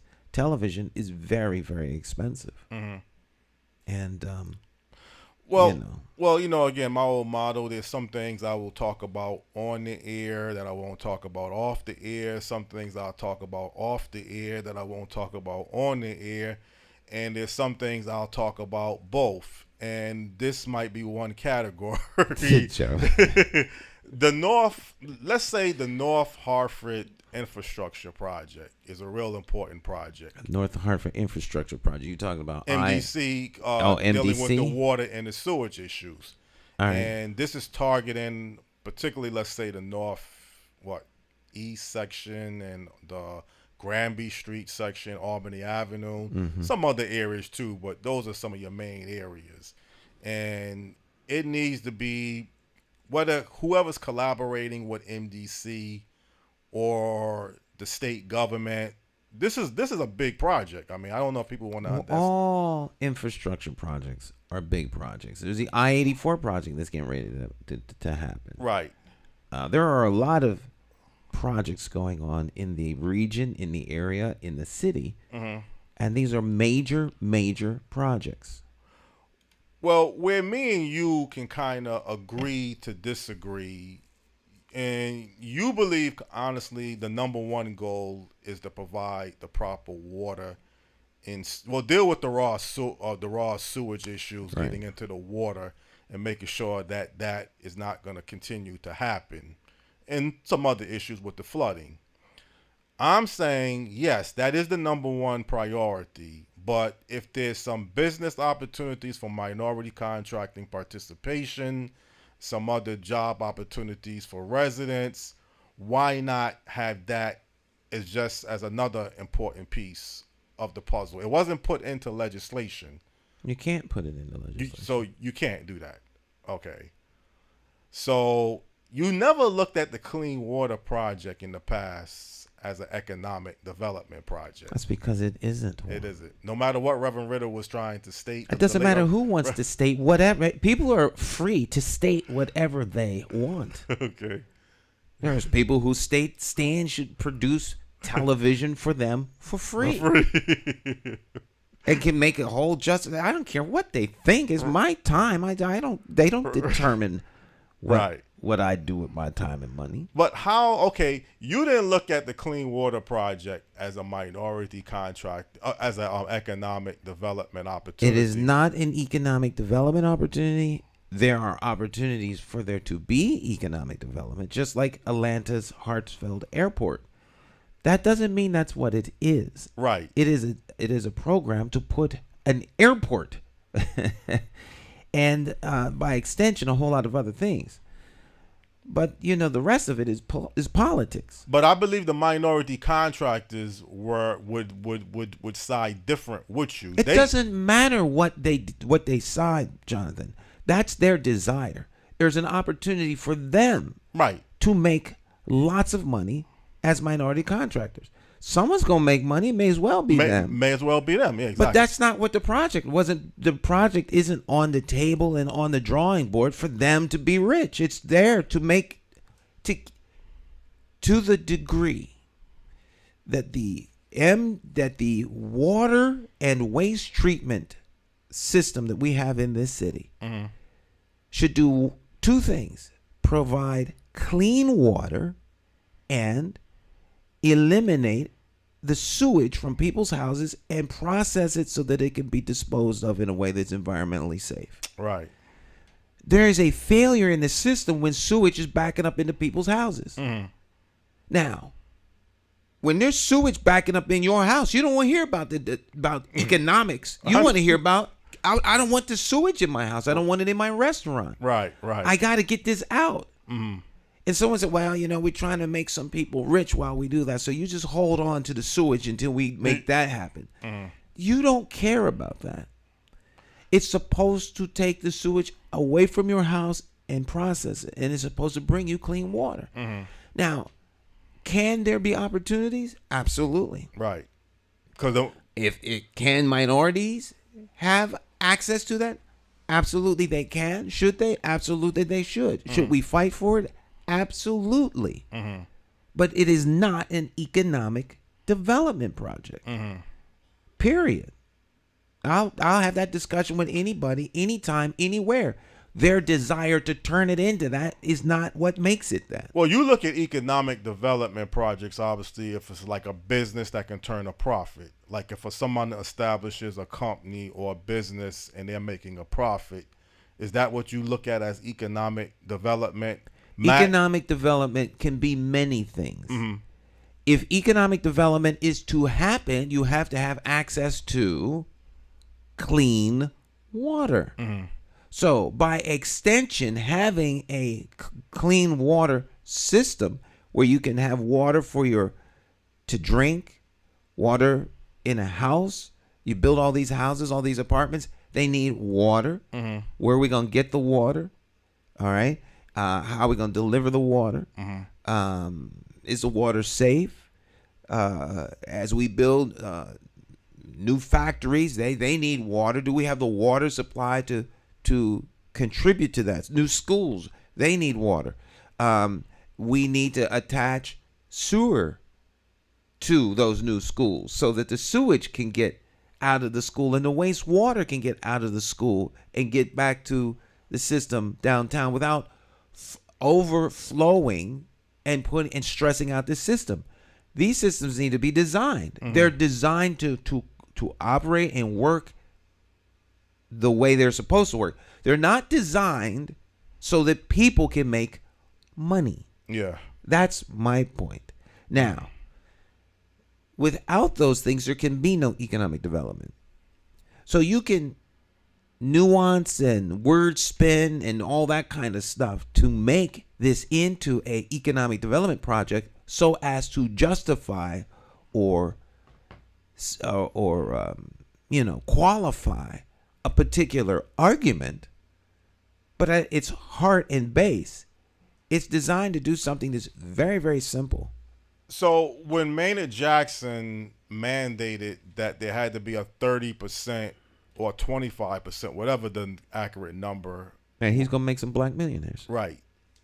Was he wrong to say the Hartsfield Jackson it wasn't a matter of right Airport, or wrong, not an economic development project? That's not a matter of right or wrong. It was a political decision that he made, and he boldly stepped out and did it. Right. Period. There were a lot of people that were very upset about that. So who cares? But then who could say who cares whatever you call it if it's not an economic development project or not? He implemented a strategy where minority contractors... And there's where the rubber meets the road. Right.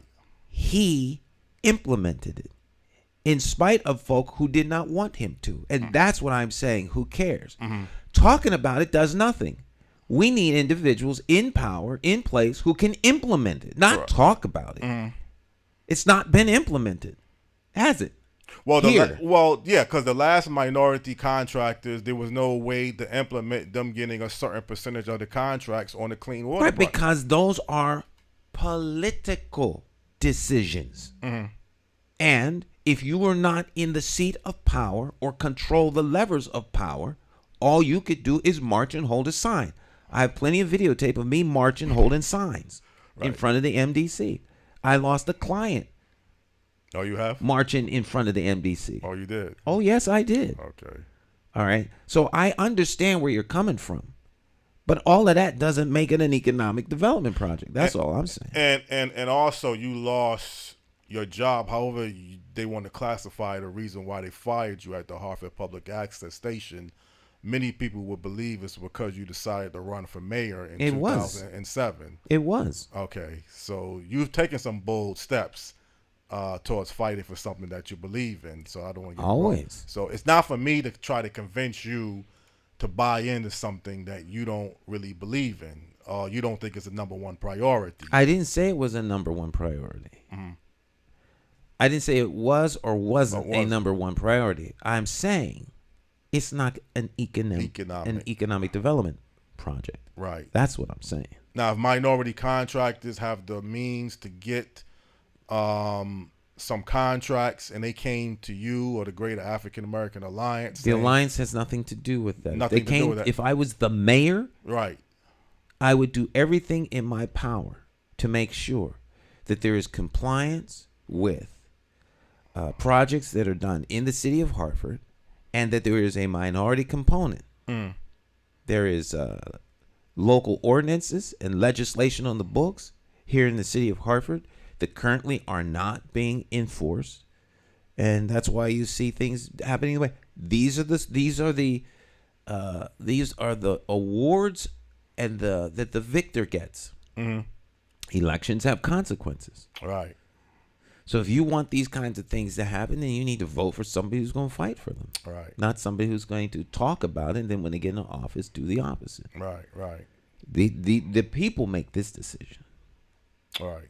But these are political decisions. Well, again, I can understand, and I'm not a I'm not a politician or I'm not an elected official, but I can kind of look into it. Wouldn't have been politically correct to say through legislations that 25 or 30% of the work on North Hartford or the North Hartford infrastructure project should be done by minority contractors. That can be legislated. Okay, but all it takes is the will of the legislature and the will of the people of the state of Connecticut to make that happen. Right. It has not happened as of yet.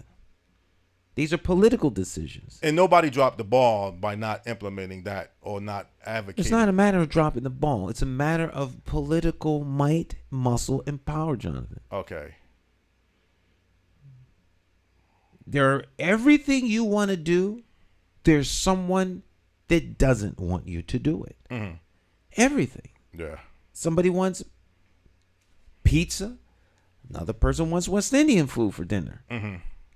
So now you have a political situation that needs to be resolved. How are you going to compromise? Right. It doesn't matter what it is. There's always going to be opposition from someone to it. Mm-hmm. That's life. Yeah. So now you have to figure out where can we compromise. In some places, the compromise doesn't happen. The argument is bitter, and people go to physical blows. Countries are at war because they have a disagreement. Mm-hmm. People kill one another over disagreements. Yeah. So these things shouldn't be taken lightly. For people to think that somehow because I want something, someone's going to roll over and give it to you, that's just fantasy. Mm-hmm. It does not work that way. Well, you know me, Stan, I'm just a person that likes to be told up front. I don't like to run around, and I don't like to be jerked around and play games with. That's cool. And I've had some experience with one entity towards this, a couple years ago. Well, if there's a good project out there and it makes logical sense, we would obviously look towards supporting you and the network that you are a part of. Well, they're not telling you the truth, John. They're not telling me the truth. Yeah, right. Some people are less than truthful. Right. I mean, you have to be prepared for that. Right. You can't hang your hat on, well, someone said. All right. And? Well, they didn't tell me the truth. Yeah. And? move on. Move on, yeah. I mean, you can't lament over something that somebody, or maybe they changed their mind, didn't have the courage to tell you that it wasn't going to work out that way. Could be any myriad of reasons. Right. We're only in charge of how we respond to what's happening. We do not have access to the other person's brain. Right. We only have full access to our own brain. But again, you believe the mayorship is a big, important piece of legislation that could steer and change a lot of the issues and problems that people are having in many different levels. The mayor is an important individual who can help move agendas forward and manage the execution of those things that are put forward by our legislative branch, which would be our city council and state legislature, and bills that are passed and ordinances and things along that line. The mayor does have some broad discretion in certain areas, but he is a champion of the city, and to make sure that the city functions correctly. There are always going to be people who are for a thing and against a thing. Right. I don't care what it is. I don't care if it's putting bicycle lanes on the street or a bicycle stand, or whether or not we should have another stadium. There's always going to be people that are for and always going to be people that are against. All right. So, Well, let's just say at best, registered voters need to turn out and vote. I mean, that's just something that you can definitely be in control of doing, unless something out of the ordinary happens to you. Like I believe when we had the storm, and even then, that storm in 2011, I still went out and voted. But some people the big ice storm. Yeah, the big ice storm. But some people said that had a lot to do, because even the day of that election in 2011, it was a nice sunny day. But people was telling me, well, people's minds weren't really on voting, and they just was consumed with the ice storm. And that kind of folks were spending nights in shelters. I was one of them because it was cold and there was no electricity. I do remember you coming on Channel 5. Yeah. But that doesn't change anything. All these things are part of the dynamic. If you're running for office, then you have to live in the space of the moment and in Realville. Just because you want to win doesn't mean you're going to win. Right. Just because you run doesn't mean everybody else got to sit down and let you win. The reality is there are a lot of different things at play in a political contest. And there are a lot of people who want to win, and then there are a lot of people behind people who want them to win. Some for principle, some for ego, some for the billions of dollars that are on the table and how those monies are going to be spent.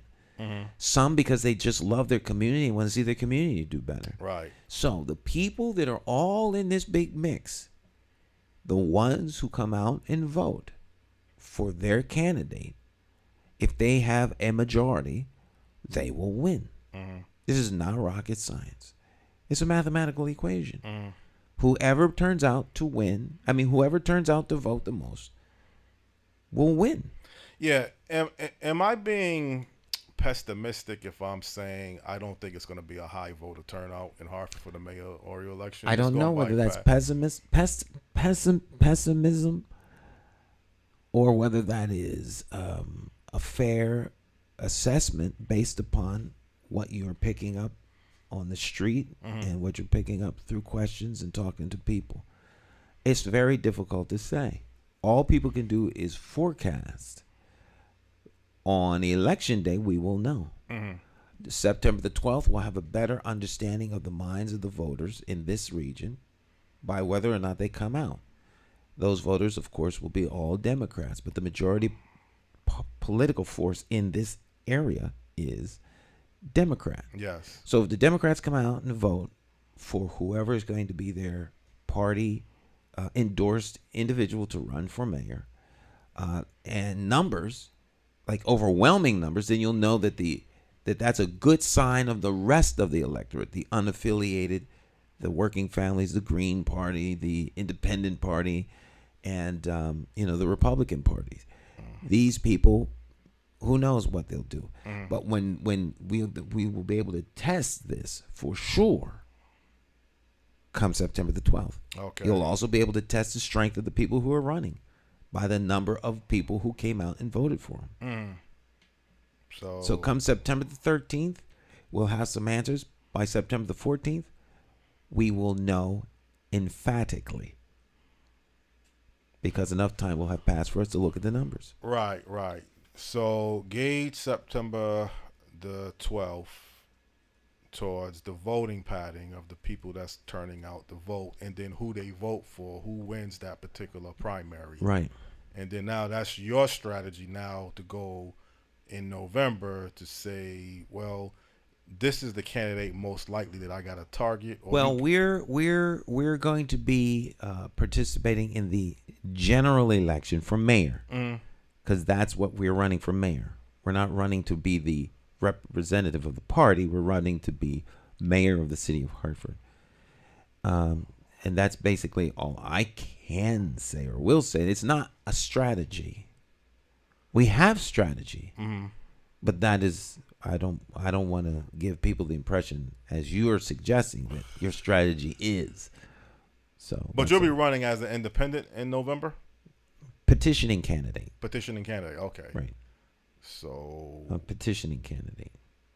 So will there be debates between September the 12th and November election between you, the Democratic mayor primary? It depends on whether or not people have debates. My message is pretty clear. It's been out for a long time. It's on the website. People know who I am. I have a pretty good face recognition, pretty good name recognition. What I stand for, people know. I have access to where I've met venues to get my name out.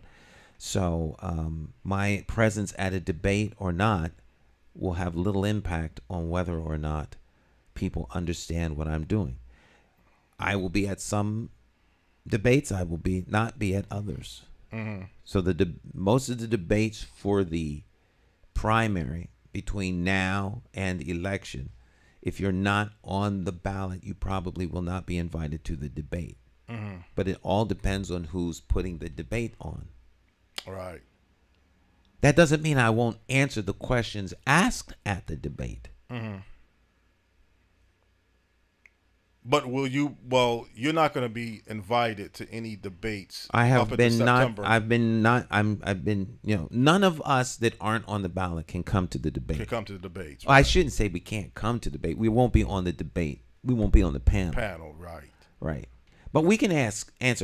I'll more than likely answer. All of the questions that were asked, I will answer in social media.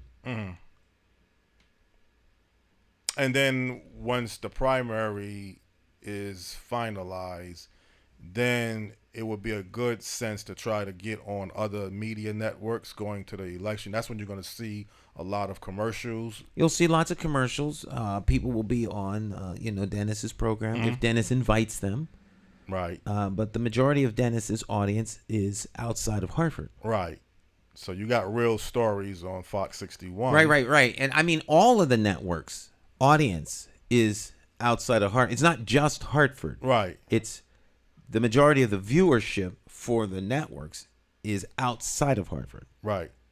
So you're concerned probably what? I'm concerned about Hartford voters. Okay. You're not concerned with I don't really care about what West Hartford voters think about in terms of they can't vote. Right. I appreciate that they like what we're doing, but they can't vote. But it would be good for you to get on Real Stories, though. Absolutely. As much press as anybody can get, it's always a good thing unless it's bad press. Okay. In a political contest. All right. But you want to reach the people who vote. And in Hartford, grassroots outreach and word of mouth and touching hands and shaking hands and meeting people in their space is much more effective than being on the 10 o'clock Sunday morning political program.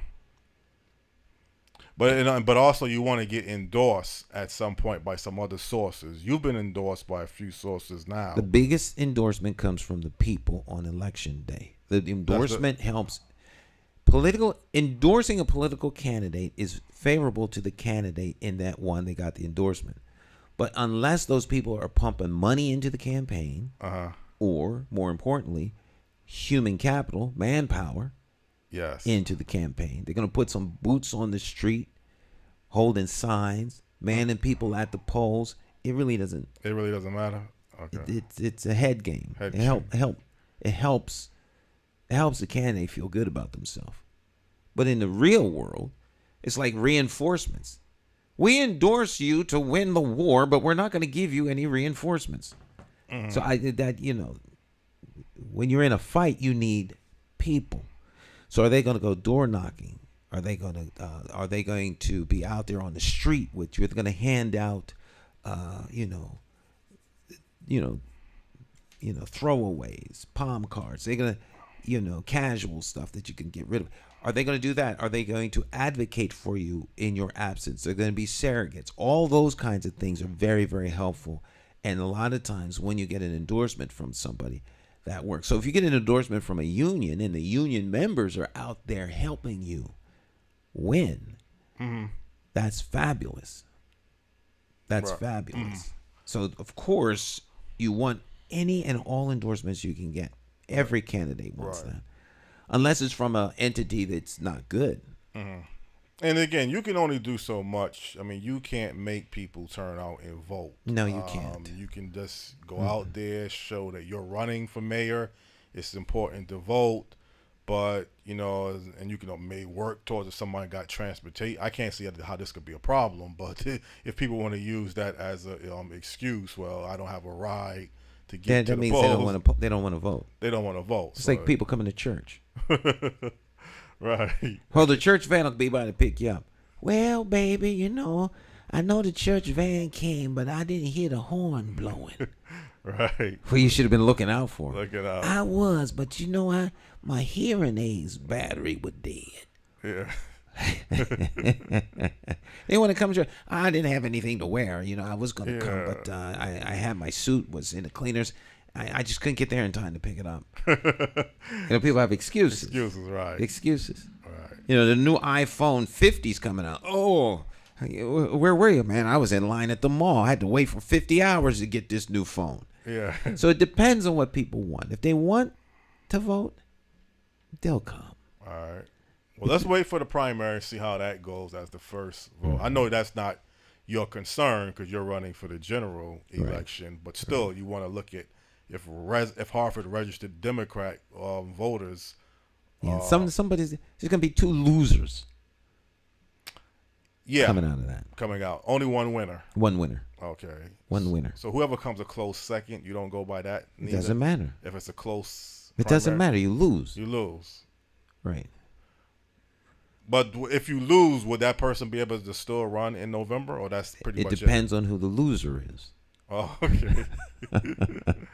I guess you're saying a lot, saying something. Right. It depends on who the loser is. If certain people lose, they will run in December. In November. November, right. If other people lose, they will cease. Their campaign will end. Right. All right. So the winner will absolutely go on because the winner will be the nominee for the Democratic Party. And would it be fair to say that's a big advantage that they have? Huge advantage. Huge. Can't be understated. Okay. In a democratic city, a city run by Democrats, to be the endorsed candidate is tantamount to a victory. So you got your work cut out. So we have our work cut out. We are under no illusion. We are confident that we can win. But a lot has to happen going in from now to November. Well, we have to just do our work. Well, particularly, again, I'm not a political strategist. I just think you need a high voter turnout. I think, again, I said this last week, the people that you kind of represent, the people that has these issues, whether it's disenfranchisement, whether it's they don't feel like they have a voice, they're being ignored, neglected, these are I don't know if these people are registered voters. That may be the problem. Or maybe these people that I'm thinking there's 20,000 active registered unaffiliated voters. Unaffiliated voters. Right. The people we represent aren't those who are all down and out with no voice and unregistered, living under the bridges of Hartford. Right. Okay. We advocate for them. You advocate for them. But our sphere is much broader than, than those individuals who have a right to be treated and be seen. But we have a very broad base. Well, in truth to all matter, you have to have registered voters. So people that are not registered voters really can't help you. I mean, they can help vote. Yeah, they can't vote. Right. And just, if they want to volunteer, pass out flyers, whatever, but you really need... We need people who can vote. The people who have the most votes win. Right. And that's why elected officials, politicians always look at the numbers. Right. It's a numbers game. It's a numbers game. Yeah. So if you have a very, very, very, very low voter turnout in September, that means that that's a rejection of the people who are running, and that the broader audience is waiting for November. Well, you want to believe that, but they could also say they're not interested in November neither. So they can't say that in September. You can make that assessment the day after the election in November. Okay, that's when you can finalize it. Right, you can't say that. Well, I can't say what's going to happen in September, but I can tell you what happened September the 13th. Right. And from there, we can begin to build some projections. So if there's a low voter turnout in September, is that a discouraging assessment then? If that... Not for me. Not for you. Okay. All right. Well, that's good, though. That don't discourage you, because I would like for the... There's only one person I am concerned about in this election, and that's me. Yeah, okay. I could care less about any other candidate. Right. This is not... Some of these people are friends. This is not a friend game. We are opponents. No, but I mean the numbers of people that's voting. I think if there's a low turnout, and let's prove me wrong. Let's just say there's a high turnout. Mm-hmm. That would sound like that would be a good encouragement. A high voter turnout with a big win for one of the three people running is a message. And that's a message that the party has a lot of support, or that person has a lot of support, and they will be very difficult to beat. And then that's when you got to target the unaffiliated voters. The Republicans are such a small number. I don't know if that even makes political sense, but let's just say the unaffiliated voters that you have to target. Let's just wait and see how the primary goes first. That's the first. That's all we can do, John. Yeah, that's all we can do. Right? We don't know. We don't know. Right. And the polls are going to be less than helpful. Because the polls, and I actually had a polling person call me. It's always funny. The questions beg the answer. If you don't ask the right question, then you're not going to get the right answers. So a lot of times the questions are skewed to deliver an answer that the person asking that the person commissioning the poll wants to hear. So, you get skewed results, and therefore your data can be not helpful. Right. But we don't have anybody doing polls, so that's not a problem we have to worry about. So, but I only say that, remember the data for Donald Trump first time around. It wasn't until like 10 o'clock at night that they realized he was going to win. They had all kinds of rationale for why he can't win. Right. The data, but the polling wasn't correct. Well, again, I mean, I'm not saying. See, I have to understand. People have to understand what is the role of a mayor, what is the role of city government in public safety, running your board of education or whoever you appoint or select, other fiscal conditions of the city, the mill rate, quality of life, affordable housing. It's a lot of issues. A lot of issues. But usually for a person, whatever gravitates to you, you come up with something as a candidate that gravitates to me.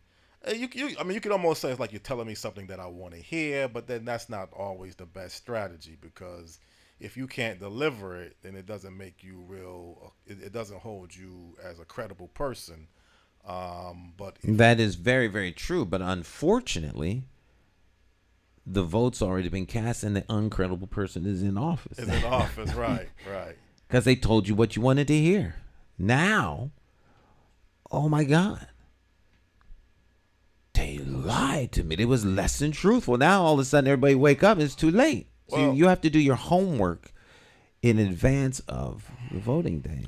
Well, it might be a little more to it than that. The mayor, Luke Bronin, had the machine. He had a strong campaign, advertisement. He convinced people that spent $1 million. Spent $1 million. That's quite a bit. He's on WFSB. Every time I look on the TV, I see him. He's talking about he's helped the city get out of bankruptcy.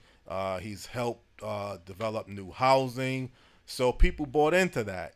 Whether he really was responsible for that or not, people said, wow, Mayor Luke Bronin, this Hartford didn't go into bankruptcy under his watch.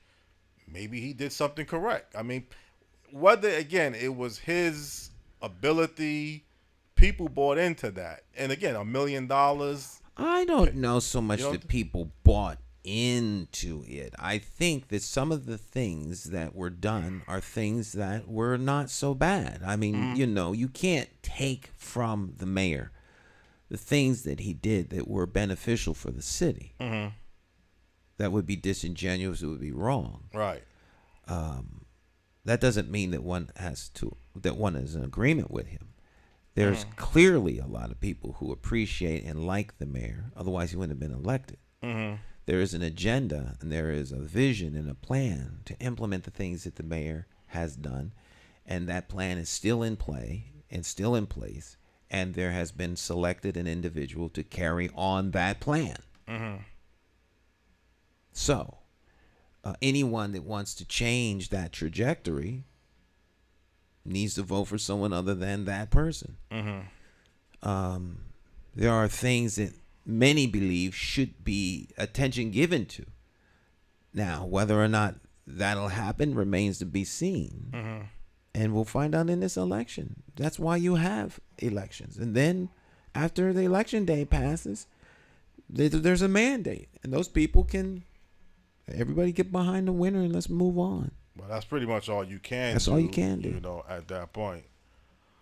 All right, well, again, we're going to be taking a break, I guess, the next couple of weeks. Labor Day is in 2 weeks. All right, we're off on Labor Day. Some prior arrangements for next week. Oh, yeah, I forgot about that. Yeah, next week is the convocation. Yeah. Hartford Public Schools convocation is next week. That'll be live during this time. Oh, okay. So there's no show next week. Yeah, no show next week. Okay, so. And then the week after is Labor Day? Yeah, so unless I can get Quincy Jones for Labor Day. If you get the cue to come in. you make an exception. We'll make an exception. Land his private helicopter over here in the parking lot. Make sure he has ample security. We'll block off the street. The mayor will give him a key to the city. Yes. There'll be a lot of fanfare. Unless we bring him in, undercover. And no one will know he was here. Right. We have him come in on Lifestar and have a hospital ambulance drive up here with the lights off, and he can get out yeah, we'll see. Quincy Jones is a big goal. I want to talk about the Michael Jackson Thriller album, and who better to have than the producer. But if anyone can get Quincy Jones on this program, it would be you, John. Exactly. But like I said, hopefully, things will go good for you over the next couple of weeks. And I'll look forward to being back, I guess, 9/11, believe it or not. 9/11, okay. That'll be the next Monday. All right. Everything. So the Monday before the election. Yeah, the primary election, Rob. The Monday before the election. Okay. All right. Well, thank you for the opportunity for this morning's interview as well. All right. Mm-hmm. So we'll head on out. Okay. Head on home. All right, my friends. We'll see you next time. You all have a great rest of your day. We'll let Jay Hogarth and the band take us out. You all have a blessed rest of your day. Bye-bye now.